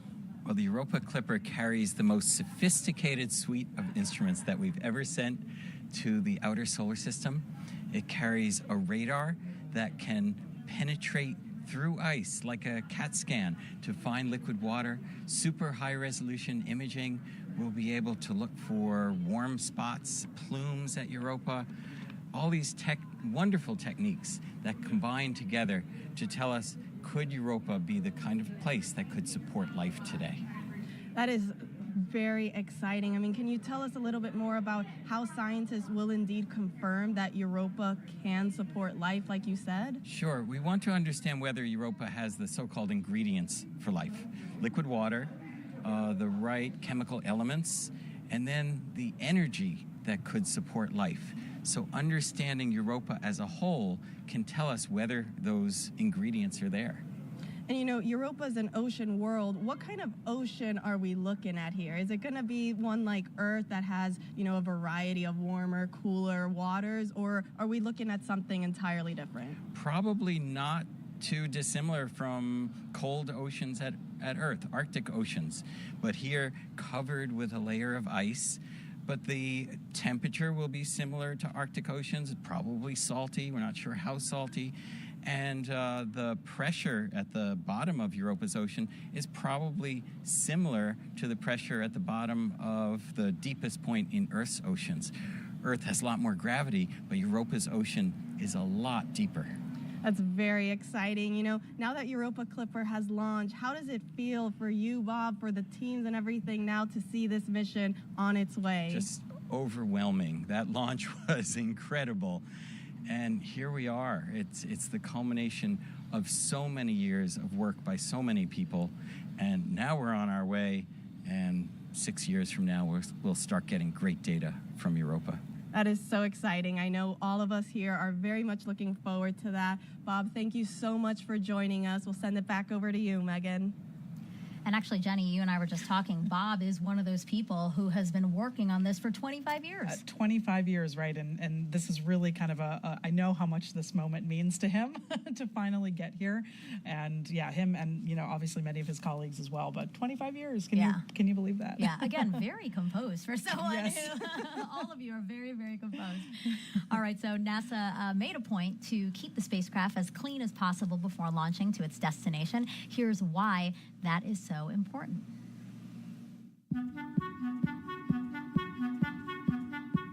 I have the coolest job on Europa Clipper. I keep the spacecraft biologically clean. This means I am looking to reduce the amount of bacteria that are stuck to the spacecraft. Kemi and her team need to keep the spacecraft as biologically clean as possible to help protect this environment as well as the other planets and moons Europa Clipper will encounter. We're really helped by this awesome clean room here. It does a lot of the work for us. We also monitor everything that's being brought into the clean room. Everything is very tightly controlled. It's cleaned before it comes in, and we sample anything that is going to come close to the spacecraft. We're sampling in 3 different directions, and each different direction gets a different face of this wipe. We want to give ourselves the best chance to pick up any bacteria that might be on here. This is the lab where we process all of our flight support samples. So I need to take this wipe that we use to sample the spacecraft surfaces and get it into this bottle. And then I'll add some soapy water to this. And then from there, we're going to shake off all of the bacteria into that soapy water. We are using sound to widely shake all of the last little bacteria off into our soapy water. And then we've moved to the next step, heat shock. What we're trying to do here is kill off all of the weaker types of bacteria and leave just the hardy bacteria. Next, we're going to filter this. The liquid will filter through, and the bacteria will stick on top of the filter. From there, we put that onto a plate of bacteria food. From there, we let it grow for 3 days. We count every 24 hours for 3 days. They are really diverse, actually. They come in different colors. They can be tall and ridgy or really circular and smooth. Some of them really spread out. We use that number to estimate the number of microbes living on the spacecraft. Think of Europa's ocean like a nature reserve. We don't want to contaminate it with anything from Earth. Out of the thousands of samples that we've collected, only about a dozen have required us to ask the engineers to re-clean the hardware so that we could go in and resample it.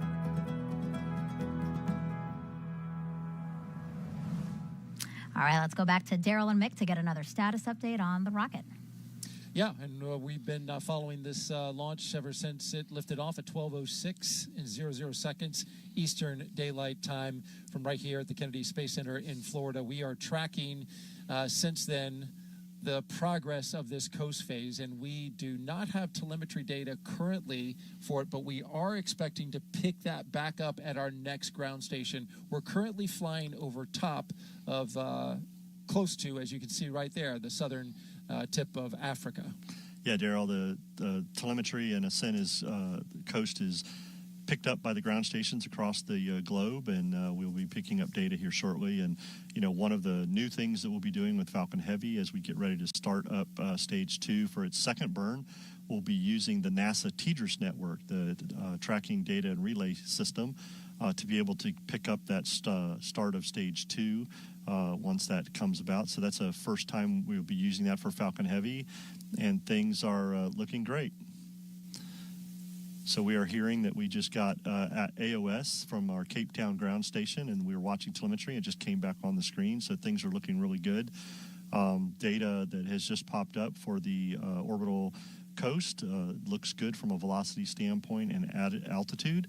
So this mission continuing to look good during this coast phase. Right. We've regained, again, our telemetry now. We can see exactly where the second stage is and the spacecraft. All is good now. And you mentioned going to fly under TDRS when we lose all ground stations, so that we're going to use a satellite to keep track. All right. So we're back online now, and we'll send it back to Megan and Jenny. And we told you earlier how the spacecraft's sensitive electronics are in a special vault to protect them from Jupiter's intense radiation belts. This is a piece, or a replica of a piece of that vault. And as we said, it has U.S. Poet Laureate Ada Limone's poem engraved on it, but also we wanted to point out this. This is a part of NASA's Message in a Bottle campaign. Can you tell us about it? Yeah, so more than 2.6 million people signed their name onto Ada's poem and her message out to Europa and out to the stars. And not only that, these names are not they're not digitally encoded in a microchip. They're actually etched. This kind of micro etching, nano etching on that tiny which is little like the chip. size of a dime. Exactly, 2.6 million names actually physically etched onto this plate that was attached to the spacecraft. Because I was incredulous about that, I was like, really? So I did find out that JPL technicians used an electron beam to stencil all those names, and each line of text was smaller than 1/1000th the width of a human hair. Yeah, that is wild. Absolutely wild, right? Yeah, take a look at the video now. This is them actually stenciling, like you said, those names on there. And I just love how many people, again, as you said, 2.6 million wanted to take a part in this and have their names go into space. It really is incredible that, the public got so excited. Everyone wanted to send their name along Europa Clipper out to Jupiter. And just really quick, let's come back here live to the desk. Can you flip over the vault plate? Because there's so much in with this vault plate. We want to point out the other side as well. Yeah, so the other side of the vault plate has the word for water in about 104 languages. And these are the audio waveforms of people saying the word water. Wow. Because water is the thing that connects our two worlds, connects the Earth and Europa. Yeah. What a beautiful way to embody this mission, really, in this vault plate. It's really incredible. That's cool. Yeah. Okay, so the Message in a Bottle campaign was just one of several ways you could be involved in this mission. Some of you took part in an art challenge, so let's take a look at some of those pictures now. Oh, that's nice. It's so colorful and beautiful. And Mize is one of the instruments. Mize is one of the instruments, and we love saying things like "Go Mize, go!" "Go Clipper goes." That's amazing to see. Oh, that's great. So what a creative imagination. That is what folks or this child is hoping to maybe see on Europa, right? Yes, and in kind of our wildest dreams, we hope we see things like that. A narwhal, yeah. Oh, this is really nice too. Cool. Yeah, look at that. So that's kind of showing our trip out to Europa, and I love that kind of side view of Europa, seeing the ice and the water underneath. That's amazing. And if you're home watching and you're saying, wait, I want to submit my picture, my masterpiece of Europa Clipper, there's still time, so just take out your phone and scan the QR code now that you see on your screen. The art challenge is open until the end of the month. Or if you like to wear your love for Europa instead, let's take a look at some other photos now.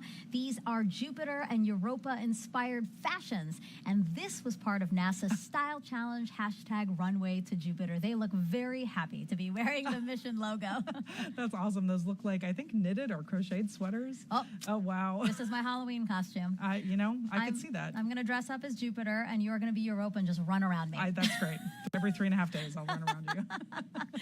Oh, and these nails are pretty too. It's always nice to see, ways that people can bring their excitement for this mission onto fashion or art or anything like that. Exactly, and connecting kind of their own creativity with science. Speaking of which. And those nails, I feel like, put us to shame. Jenny and I bonded. We did some co-host bonding, and we got our nails done as well. You see, they're meant to look like the ocean. So. That's right, a little watery blue marbling. Yeah, so I hope you also liked our runway to Jupiter submission for y'all to consider. And if you want to check out some more of those fashions, those Jupiter and Europa-inspired fashions, again, we have another QR code for you now. Trust me, there are so many more creative expressions worth checking out that really capture Jupiter's swirls, Europa's icy glam, and the exploration of our solar system. All right, and now we're going to go over to JPL. We have another update from Raquel. That's right, Megan. We're now taking a live look at another part of the Friends and Family event, this time in JPL's Von Karman Auditorium, where we saw lots of cheering during launch, and among those celebrating are the family of Al Kangahwala, the Deputy Mission Manager for Europa Clipper. Al is responsible for overseeing how the spacecraft operates, navigates, and stays on course during its mission to Europa, and he joins us now. Thank you so much for joining us. Al, can you tell us about your role and the next few weeks for Europa Clipper? Hello, Raquel. Sure, happy to. Along with Tracy Drain, we take turns in early operations, shift by shift, as you were mentioning, ensuring the health and safety, not just of the flight system, but of the mission operations engineering teams that are making this all happen. Looking ahead past today, we have many activities ahead. We're going to be performing characterizations, deployments, and checkouts of the subsystems and instruments. Some will be required prior to our first trajectory correction maneuver in about 3 weeks. We call that part Flight System Characterization Part 1. And then the vast majority of the remaining checkouts will be performed after that. That'll put us kind of near the end of the calendar year. After that, we'll be performing a flyby of Mars on March 1st, 2025. Speaking of flybys, Europa Clipper will have flybys of Earth and Mars. So how does that help it reach its final destination, Jupiter? So we use planetary flybys to perform what you would consider to be like gravity-fueled maneuvers. The slingshot effect you get by flying by a planet or a moon gives us essentially the ability to add energy to the spacecraft trajectory and to put the trajectory in a more optimal direction. So to get to Jupiter, we'll perform flybys of Mars next year and then one of the Earth in December of 2026 prior to arriving in Jupiter in 2030. Of course, once we're in the Jupiter system, we'll be performing many flybys of Galilean moons. And you can think of every flyby of Europa as not just a scientific opportunity, but an opportunity to tailor and craft the trajectory to set up the ground track for the next flyby. Yeah, so tell us about that. Like, once it reaches Jupiter, what will the paths look like?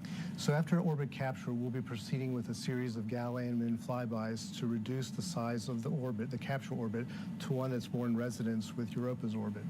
So about 11 months after orbit capture in April of 2030, we'll perform our first Europa flyby in March of 2031.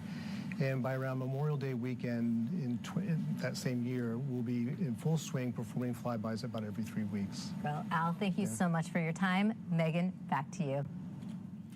Now, Europa Clipper is carrying 9 science instruments on board, and they all came from all across the country, as you can see on the map on your screen. Yeah, isn't it amazing? There are just all of these institutions around the country that contributed instruments to the payload, and I'm so glad they did. Again, very much a team effort.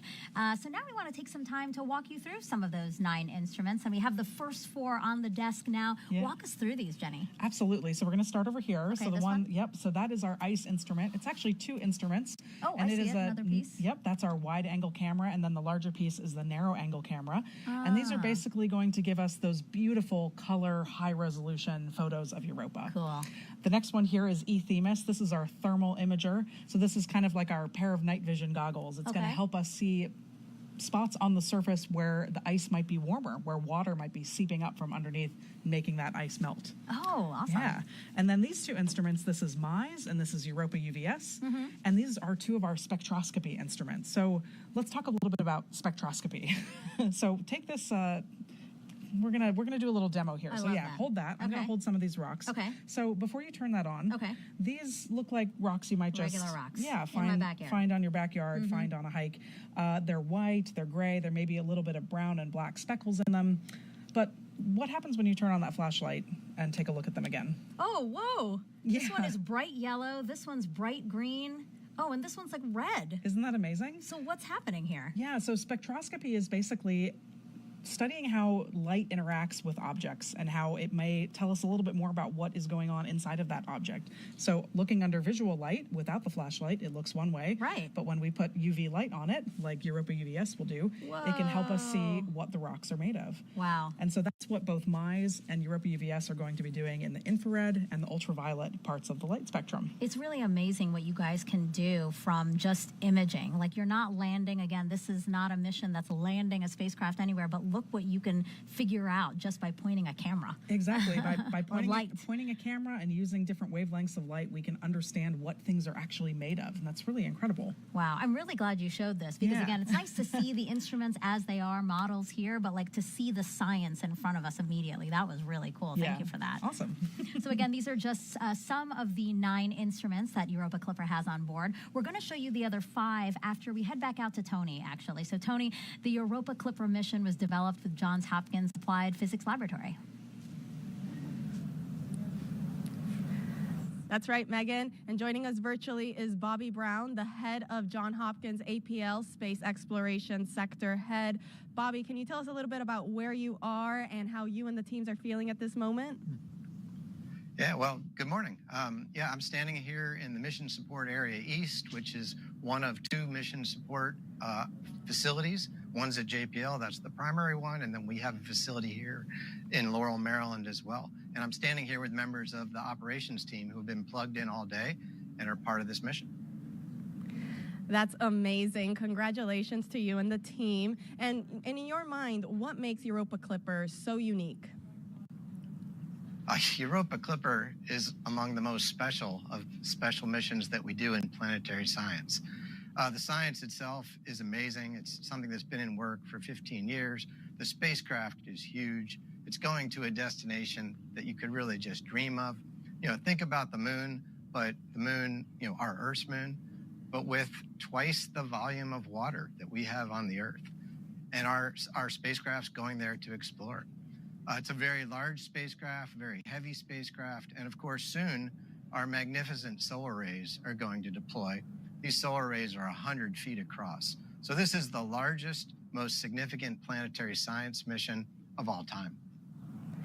That's right. And can you tell us a little bit more about APL's contributions to this mission? Yeah, well, a mission this unique actually took the best of the folks at the Jet Propulsion Laboratory and at the Applied Physics Laboratory working and learning together. This mission took the best of all of us to get this done. Here at APL, we've been responsible for the propulsion module and the communications electronics and antenna that are part of that module. The propulsion module is about 10 feet tall. It's about 2/3 of the height of the overall spacecraft. And we've also built, I'd say 2.5, 2 and parts of 1/3 of the science instruments. So the cameras that we were just talking about, those 8 megapixel, both wide angle and near angle cameras that were, when they were designed, had the same resolution as, say, an iPhone 10. Those were designed right here at APL. They're going to be able to zoom in on Europa to a factor of 5 greater than what we've seen on past missions like Galileo. We also built the PIMS instrument, which is one of 2 instruments that's looking at the magnetic field and the plasma surrounding Europa. It's going to tell us a great deal.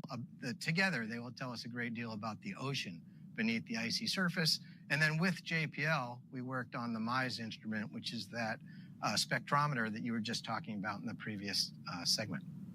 That is very exciting indeed. I know we're all very much looking forward to the data that we get back from those instruments. Bobby, thank you so much for joining us. Back over to you, Megan. Really cool to hear from APL, and thank you, APL, for your contributions to this mission. As promised, we now have models of the remaining 5 instruments on Europa Clipper. So, Jenny, what do we have now? Yeah, absolutely. So we're going to start over here again. Okay. So now these 2 instruments, that furthest one is MassSpecs. Okay. And then the next one is SUDA. And then both of these together are a dust detector and a mass spectrometer. So these instruments are going to be kind of directly tasting particles that are in the environment around the spacecraft. Tasting? Yeah, so kind of as we're flying past, particles will be hitting their sensors and we'll be able to tell what they're made of, how fast they're going, and doing that kind of chemical analysis. Oh, okay. The 3 over here that we have photos of, because they're really big, so we can't have models. Fit them on the desk? That's right, they wouldn't fit on the desk. The 3 of these together are going to be able to tell us about the interior structure of Europa. So we'll start on the end with Reason. Reason is our ice-penetrating radar. Okay. That's going to help us understand how thick the ice is, places where it may be thinner. And then PIMS and our magnetometer are studying the plasma fields and the magnetic fields. So let's talk a little bit about the magnetic fields, because this is a really interesting part of Europa. So let's do a little demo. Okay. So I want you to hold this. All right. We're going to pretend this is Jupiter. Right. And you can see there's kind of a magnet inside with some of these iron filings. So go ahead and give that a quick shake. Oh. Yeah, shake it up real good, real good. There you go. Awesome. Okay. So now, it might be hard to see, but you can see that that iron is flowing around like the magnetic fields of Yeah. Jupiter. So if you were to just take a rock and move around, you wouldn't really see much, but try it with that. A magnet. Yeah, so that one's magnetic. Whoa, it's Yeah. attracting all the little metal shavings. Exactly. So that's basically, we're kind of pretending that this is Europa in this situation. Uh-huh. So the way we discovered that there was an ocean underneath the ice is because there was a little bit of a wobble in the magnetic fields. Uh-huh. And we were able to infer from that there must be some sort of conductive layer underneath the ice. Ah, I and see. so if Europa didn't have that conductive layer of ocean, we wouldn't see this kind of interaction with the magnetic fields. Gotcha. So our Okay. magnetometer instrument that we have on the payload is super, super important. Awesome. Thank you so much, Jenny. Yeah. All right, so we've been following along with the Falcon Heavy second stage as it continues its journey out with Europa Clipper. So let's head back to NASA's Daryl Nail and Mick Waltman for the next operational milestone. Yeah, that's right. We're getting ready to relight the second stage engine on the second stage of the rocket, carrying Europa Clipper, and it is just moments away, Mick. We're at T plus 47 minutes and 30 seconds, getting ready to relight. This is a longer burn than the first burn. Yeah, this is the burn that will get us into that ITO, or interplanetary transfer orbit, allowing Europa Clipper to be separated and get ready for its Earth assist maneuver. And there we just heard the call for MVAC ignition. The engine was chilled down prior to this, and ignition has happened, and second burn is continuing on. So this is a 3-minute and 21-second burn of the second stage. If you're familiar with the amazing views that we have at this point, then you know that we've got the camera on the second stage. However, we are not expecting to see that view for this particular burn, and there's an important reason for that, and that is because we've been on ground stations leading up into this point, but for the duration of this second burn, we are pulling data through the TDRS network. The TDRS network, a legacy satellite system in geo orbit that is going to help us out fill in the gap so we can at least pull down the important telemetry of what is going on. Yeah, we're seeing the telemetry coming through, and things are looking good on the telemetry. And but as you stated, we can't process that video through there from that aspect, and things continue to go for this burn. Yes, the TDRS system covering 90% of this burn too. TDRS, of course, standing for Tracking Data and Relay Satellite Network. 90% of the burn will be covered by TDRS, but it's a much lower data rate than it is from the ground station. It's roughly on the order of 20 kilobits per second. If you compare that to your home internet connection, it's the pipe is about 5,000 times smaller. Yeah, we have to choose what data we send. So we want to send the vehicle telemetry so we can see what's happening from a stage 2 velocity and altitude. And bandwidth for video takes up a lot more. So we opt to get the launch vehicle data, and things continue to look good for this burn. Anyone who has downloaded video onto their phone knows about bandwidth. You got to have a good connection. You got to have a cell phone that's on a wide connection in order to pull down video. So we will not have video for any part of this second burn. Also, the spacecraft team is not getting any of the telemetry being pulled down because, again, as you said, there's a high priority on the communications about where that rocket stage is. Yeah, absolutely. And this burn continues, and we're about 30 seconds away from the end of this burn, and we'll see how things continue to move. But we're watching the telemetry here, Daryl, and you can see that the acceleration of stage 2 and velocity continue to increase as stage 2 is performing its job to get Europa Clipper into its orbit.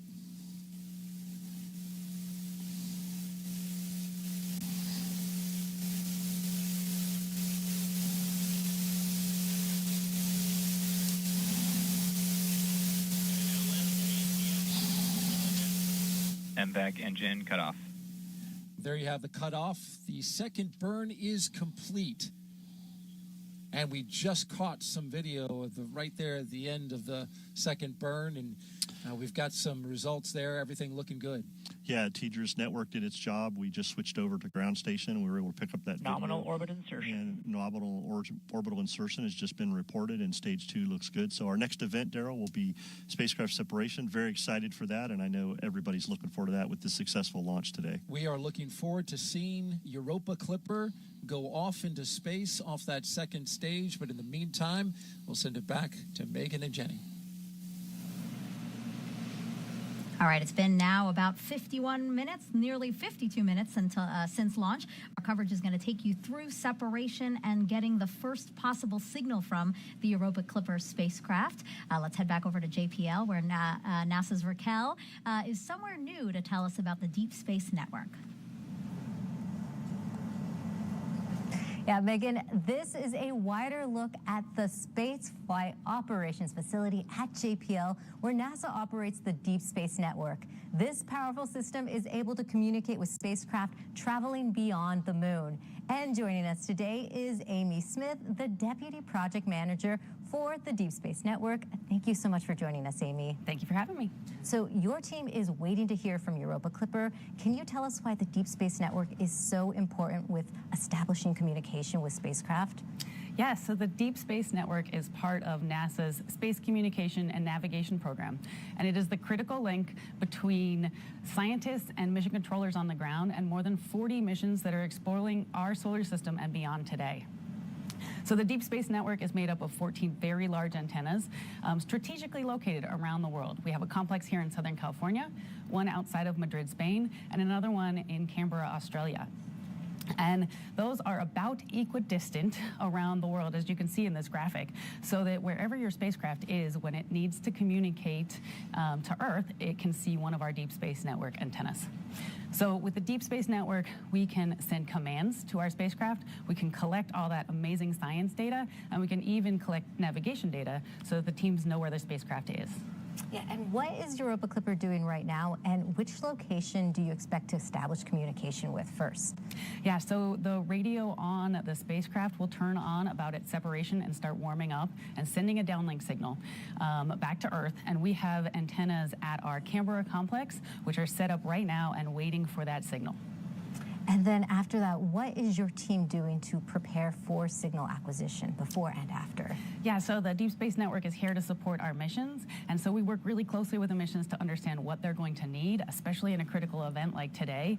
The mission provides all of those parameters to the Deep Space Network so that we can set up our antennas to be looking at the right place in the sky, to have all of those downlink set up just perfectly so that when the signal comes in, we'll be able to see it. So the first thing we're going to see with our antennas is the carrier frequency. We'll see that pop up and we'll lock onto that, and then we can start to decode the data that's on there. And once we are able to decode data, we'll start sending that directly to the mission operations team so that they can use the data to see what's going on the spacecraft and make decisions about what to do next. Eventually, they'll ask the Deep Space Network to turn on the uplink, so we will establish coherent two-way communication, which means we'll still be collecting data, but then we can send commands to the spacecraft, and we'll start collecting that critical navigation data that the team needs. Okay, thank you so much for your time, Amy. Megan, back to you. Thank you, Raquel and Amy. And once Europa Clipper is launched, you can follow along with its journey using NASA's Eyes on the Solar System, which you can check out by scanning this QR code. It's a 3D program that allows you to zip around our solar system to learn about planets, asteroids, comets, moons like Europa, and spacecraft like Europa Clipper. And remember, Europa Clipper is not a life detection mission. Again, instead, it is looking for the right conditions that could support life. Now, a check on the clock. We are now 55 minutes from launch. We have time for some more social questions. This one actually is not a question. It's a well wish. This is from Tiffany Basket on Facebook. I think she knows you because she's saying, "Hi, Jenny."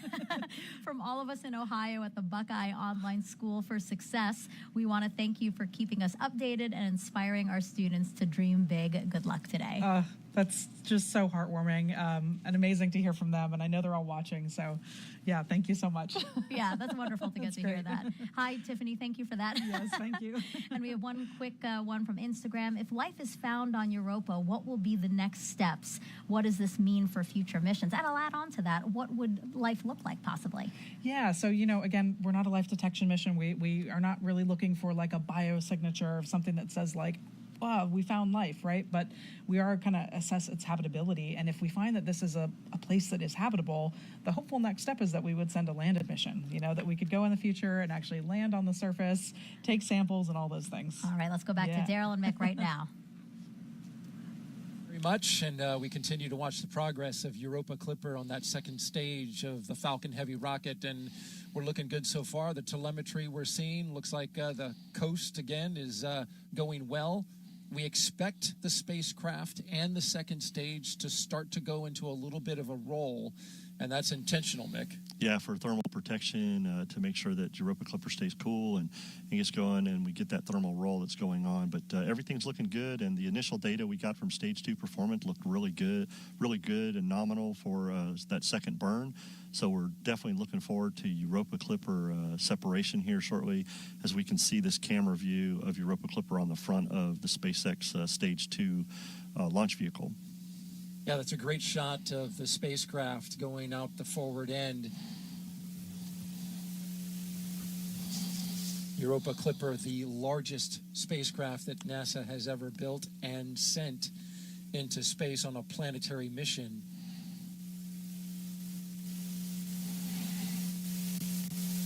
There we see the camera view of the MVAC-D that did its job in the shutdown, and the picture of Europa Clipper on the front of the Stage 2.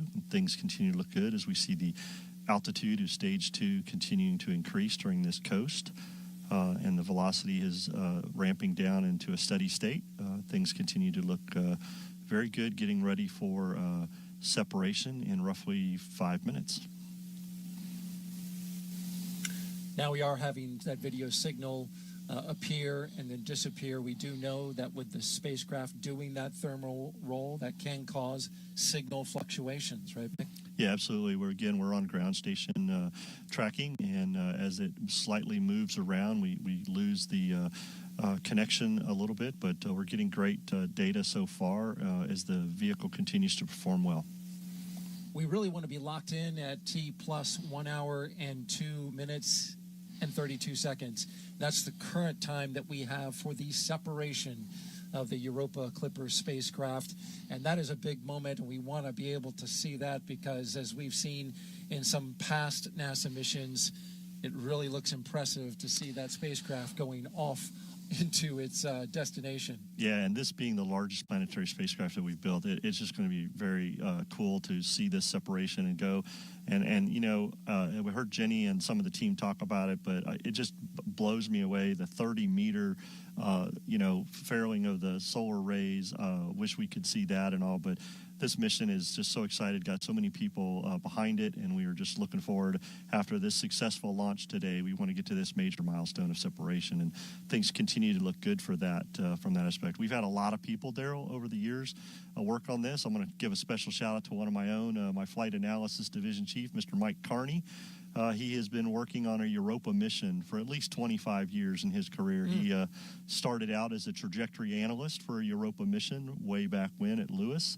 And when he came to LSP, he's worked on Europa off and on over the years. So shout out to you, Mike, for the great job, and the rest of the team on Europa Clipper today.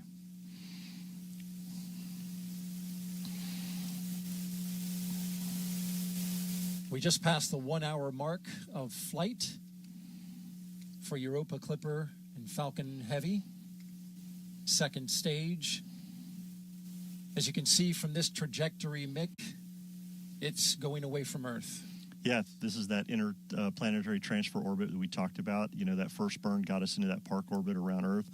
And this second stage, second burn on second stage did a great job of getting us on that way as we get ready to separate Europa Clipper to get ready for those flybys, to get those gravity assists to get out there to the Europa moon. Things continuing to look very well on the stage performance as it coasts through, getting ready for separation. Trajectory looks nominal. And Europa Clipper is going to be deployed in a very high radiation environment.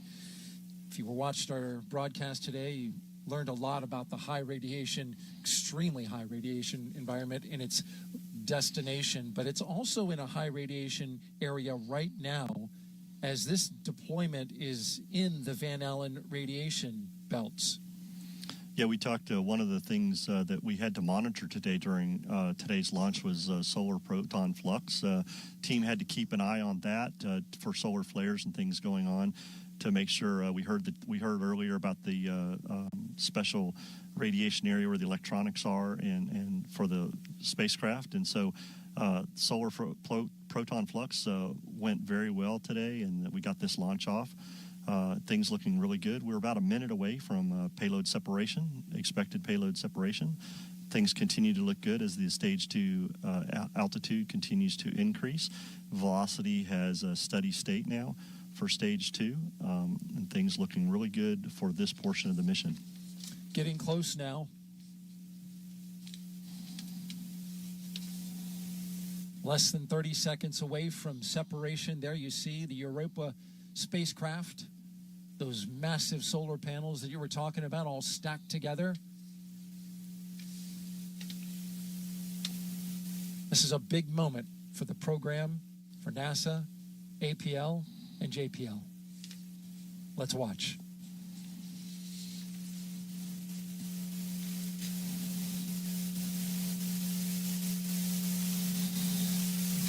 Europa Clipper, separation confirmed. And there you go. NASA's Europa Clipper probe embarking on a long-awaited mission to study Jupiter's icy moon Europa.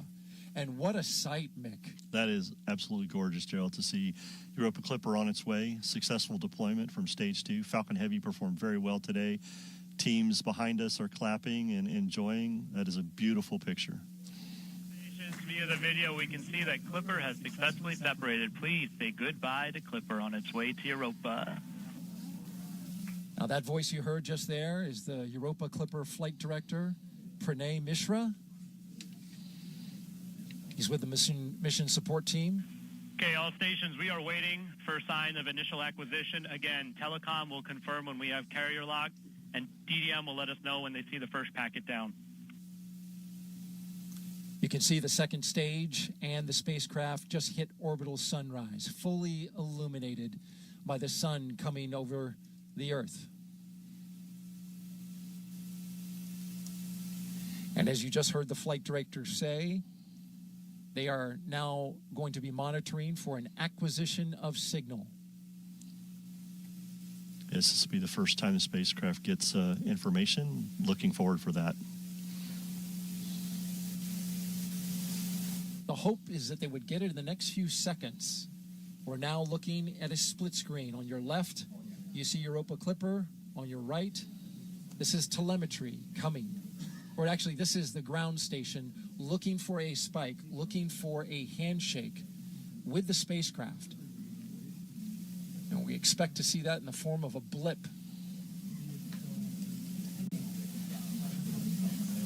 Gerald, as you say, they expect that here in a few seconds, but it can happen in a few seconds or anywhere from 15 minutes from now. So the team is closely monitoring this and looking for that, and we're hoping that we can gain AOS here very shortly.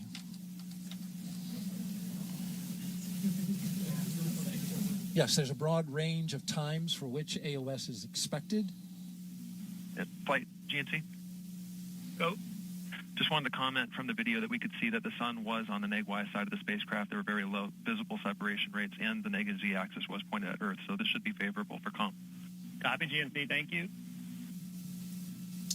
An acknowledgement from the team that sunlight could help things out. They're looking to warm up the amplifiers. Go, Phase. Sorry, I missed the session IDs for our SA sessions from GDS. Can you or GDS repeat those for me? We did not call them out on net yet, but there are 5 session IDs that it will cycle through, so just a note. GDS, could you note those session IDs in your cache report, and then folks can go there and take a look? So they got 2 radios there that they are warming up. And once they get warm enough, they'll be able to send a signal transmitting down to the deep space network. And that's where JPL, the team that you see there in California, is awaiting to receive that signal. Basically a handshake saying, hey, I'm here, I'm good. The bigger telemetry and the more the data about how it's doing will come down later. Go. Did we get confirmation that the alarm file was deployed? That's affirmative. Do we have the time at which that deployment was complete? GDS, do you have a specific time for when that alarm file deployment was complete? 17:05:06. Systems, you copy that time? Copy, thank you.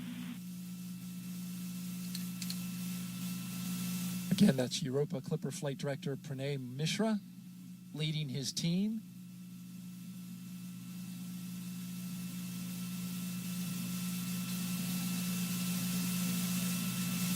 Also, a partner in this mission is the Applied Physics Laboratory, their team on console as well.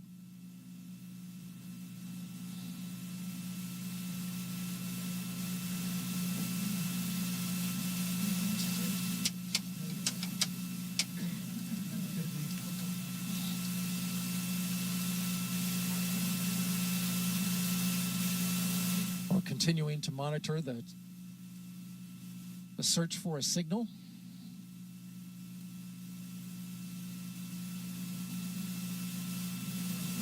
And I believe we have it. Right. There it is. Flight, this is... Go, Telecom. Flight, this is Cal. We're seeing the signal on the open loop receiver. Copy, Telecom. And there you have it. Confirmation of signal from the spacecraft, Europa Clipper. In the room there at the Jet Propulsion Laboratory erupting in applause. These teams have worked a long time. You've got some high fives. Flight, I got data on SSC. Copy, Telecom.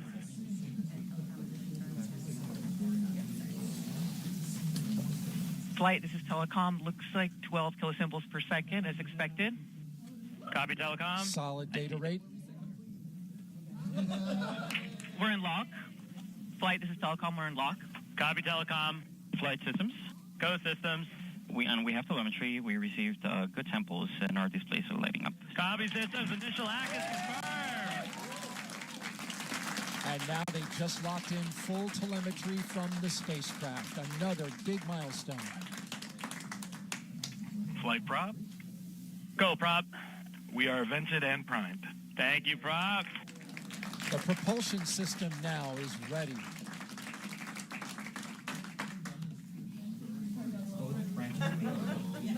Flight, this is Nav. Go, Nav. We see Doppler data. Copy, Nav. Break. Flight systems. Go. We're reporting status that both branches failed to vent. Can prop please confirm if venting occurred successfully? I was about to do that. The pressures are good, but we are seeing the valve venting flag. We're taking a look right now. Copy, prop. Thank you. Flight GNC. Go, GNC. We do see, there's telemetry just came in too. We do see that we are already in the mode GNC 3RS tracks on point, and with the Z-axis rate is consistent with the Z-axis roll. Copy. Thank you, GNC.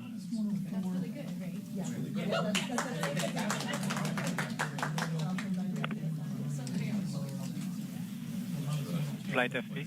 Go, FP. So the particular condition about both branch failing venting does not trigger a monitor, and we have no indication that anything tripped, so it just moved on to priming. Copy. Can hear you, Sammy. Copy.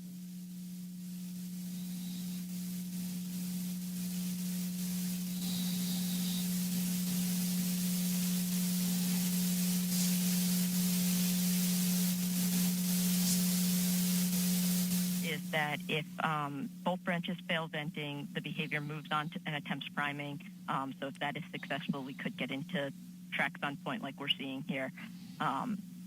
Depending on the cause of the both branches failing venting, which we'll look for prop to confirm more details on. Copy, activity. Activity, as you see signs of the launch behavior continuing, please call it out.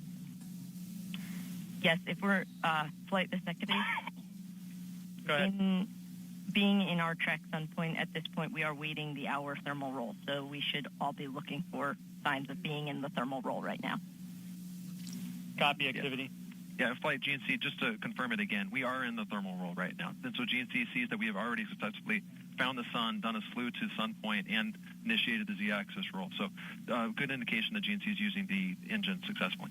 Copy GNC. Do you have an estimate on the start time of that thermal roll? We're working that right now. I'll get that back to you. Thank you. And activity, when you have the telemetry in step 2-8 or can confirm the telemetry in step 2-8, please let me know. Flight C. Go ahead, B. Is Power seeing anything in the thermal roll? Do we see any change? Go ahead, Power. Stand by. So what you're hearing is that the propulsion system was primed. It didn't get a vent on it, but they have later come to get confirmation that indeed the spacecraft is in a roll, so the propulsion system appears to be working. Yeah, absolutely. They have all good telemetry and everything going well. The spacecraft team's very happy, and they got into their thermal roll and doing very well. So awesome to see deployment. Awesome to see Europa Clipper on its way for this successful mission. Great job by all the teams on today's launch. Big congratulations to the teams that have all been working so many years to get to this point. There's still a lot of work to do. Several hours from now, they will begin to cut the thermal knives that will slice open the holding mechanism that allows that solar array to expand, and then that'll bring them power to the spacecraft that'll get them on their way. Yeah, 30 meters solar. That's just impressive from that aspect. And Daryl, again, a great launch today, great separation. I say to Jenny on the host desk, awesome. Hope you're happy. Hope the JPL's team happy. We at LSP are so proud to provide you with SpaceX a great launch today. Thanks for being with us. And Daryl, as usual, thanks for having me. An exciting one. Well, we appreciate having you, Mick. Thank you for your expertise and your knowledge and insight in this mission. It is always helpful to help us understand what's going on. So thank you very much. And that'll wrap it up for us. So we'll send it now back to the host desk and Megan and Jenny. Yeah, thank you so much, Daryl and Mick. It was really cool to have you guys in there walking us through all of those milestones. And yes, I can confirm for you, Mick, that there were some happy tears next to me. more tears. So to recap, for those just joining us, the Europa Clipper spacecraft has separated from the Falcon Heavy second stage. It's on its own in space, but the team has confirmed a signal from the spacecraft and is now getting all the data that we were expecting from the spacecraft. How are you feeling in this moment? I know we just said happy tears. Happy tears. I know seeing the separation and the spacecraft moving away from the second stage is just, that's the last time that, human eyes will see the spacecraft, right? From now on, it's on its own. And so that's incredible. And getting AOS and then the full telemetry right afterwards, it's, we test these things, but it's amazing to see it happen and confirm. There's a little bit of relief in there. Yeah. We're going to hear from JPL in just a little bit about what full telemetry is, but explain why that is such a big deal. Yeah, so it basically allows all of our different subsystem experts to weigh in and say, okay, I'm seeing, my system looks good, I'm checking this, that looks, that's in the range we expect it to be. So it allows us to really understand the full kind of health of the spacecraft. And so that's why you were cheering. Yes. She was in the room. Yes, all of us in the room were cheering. Again, a huge moment for the Europa Clipper team. And I know so many of you guys out there as part of the team, part of Jenny's team, really share in the relief and excitement. So let's get some more reaction from Mission Control at NASA's JPL in California. Raquel, all the cheering that we saw in that room was super cool to see. Yeah, Megan, and the cheering hasn't stopped. We just heard some moments ago, and the team is still celebrating. And right now, we are joined by Tim Larson, Deputy Project Manager for Europa Clipper. Now, Tim, there's been a tremendous amount of work that went into this moment. Tell me how you and your team are doing. This is so exciting. This is a culmination of the work of thousands of people representing millions of work hours over the years to design this mission, to design the spacecraft, build it, to test the entire system to make sure this system is now able to do everything it needs to do on the way to Jupiter and once we get there in our orbits around Europa. This is every person here and has contributed to this have all contributed to making history today. And we have acquisition of signal and telemetry. Can you tell us about that data that you've received? Yes, that's the data that tells us the spacecraft, the state of the spacecraft. It tells us what equipment is on and off, the temperatures, voltages, currents, software messages that tell us what's going on. So all of that informs the team in the MSA, and they can now start evaluating the state of health of the spacecraft and its readiness to keep going. And we're celebrating now, but there is still a lot of work ahead. Can you walk us through what the next few weeks look like for Europa Clipper? Yeah, this is going to be a busy time for the team because now that the spacecraft is flying on its own, we'll go through a series of activities where we check out every bit of equipment on the spacecraft, make sure that every subsystem is working as it's supposed to, and then we'll start a series of activities checking out the instruments on the spacecraft. And we have a couple of key deployments that come up right after that, deploying the boom for the magnetometers and deploying the antennas for the radar instruments. So it's going to be a busy few weeks.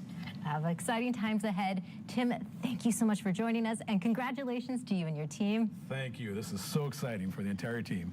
And that'll do it here at JPL. Megan, back to you.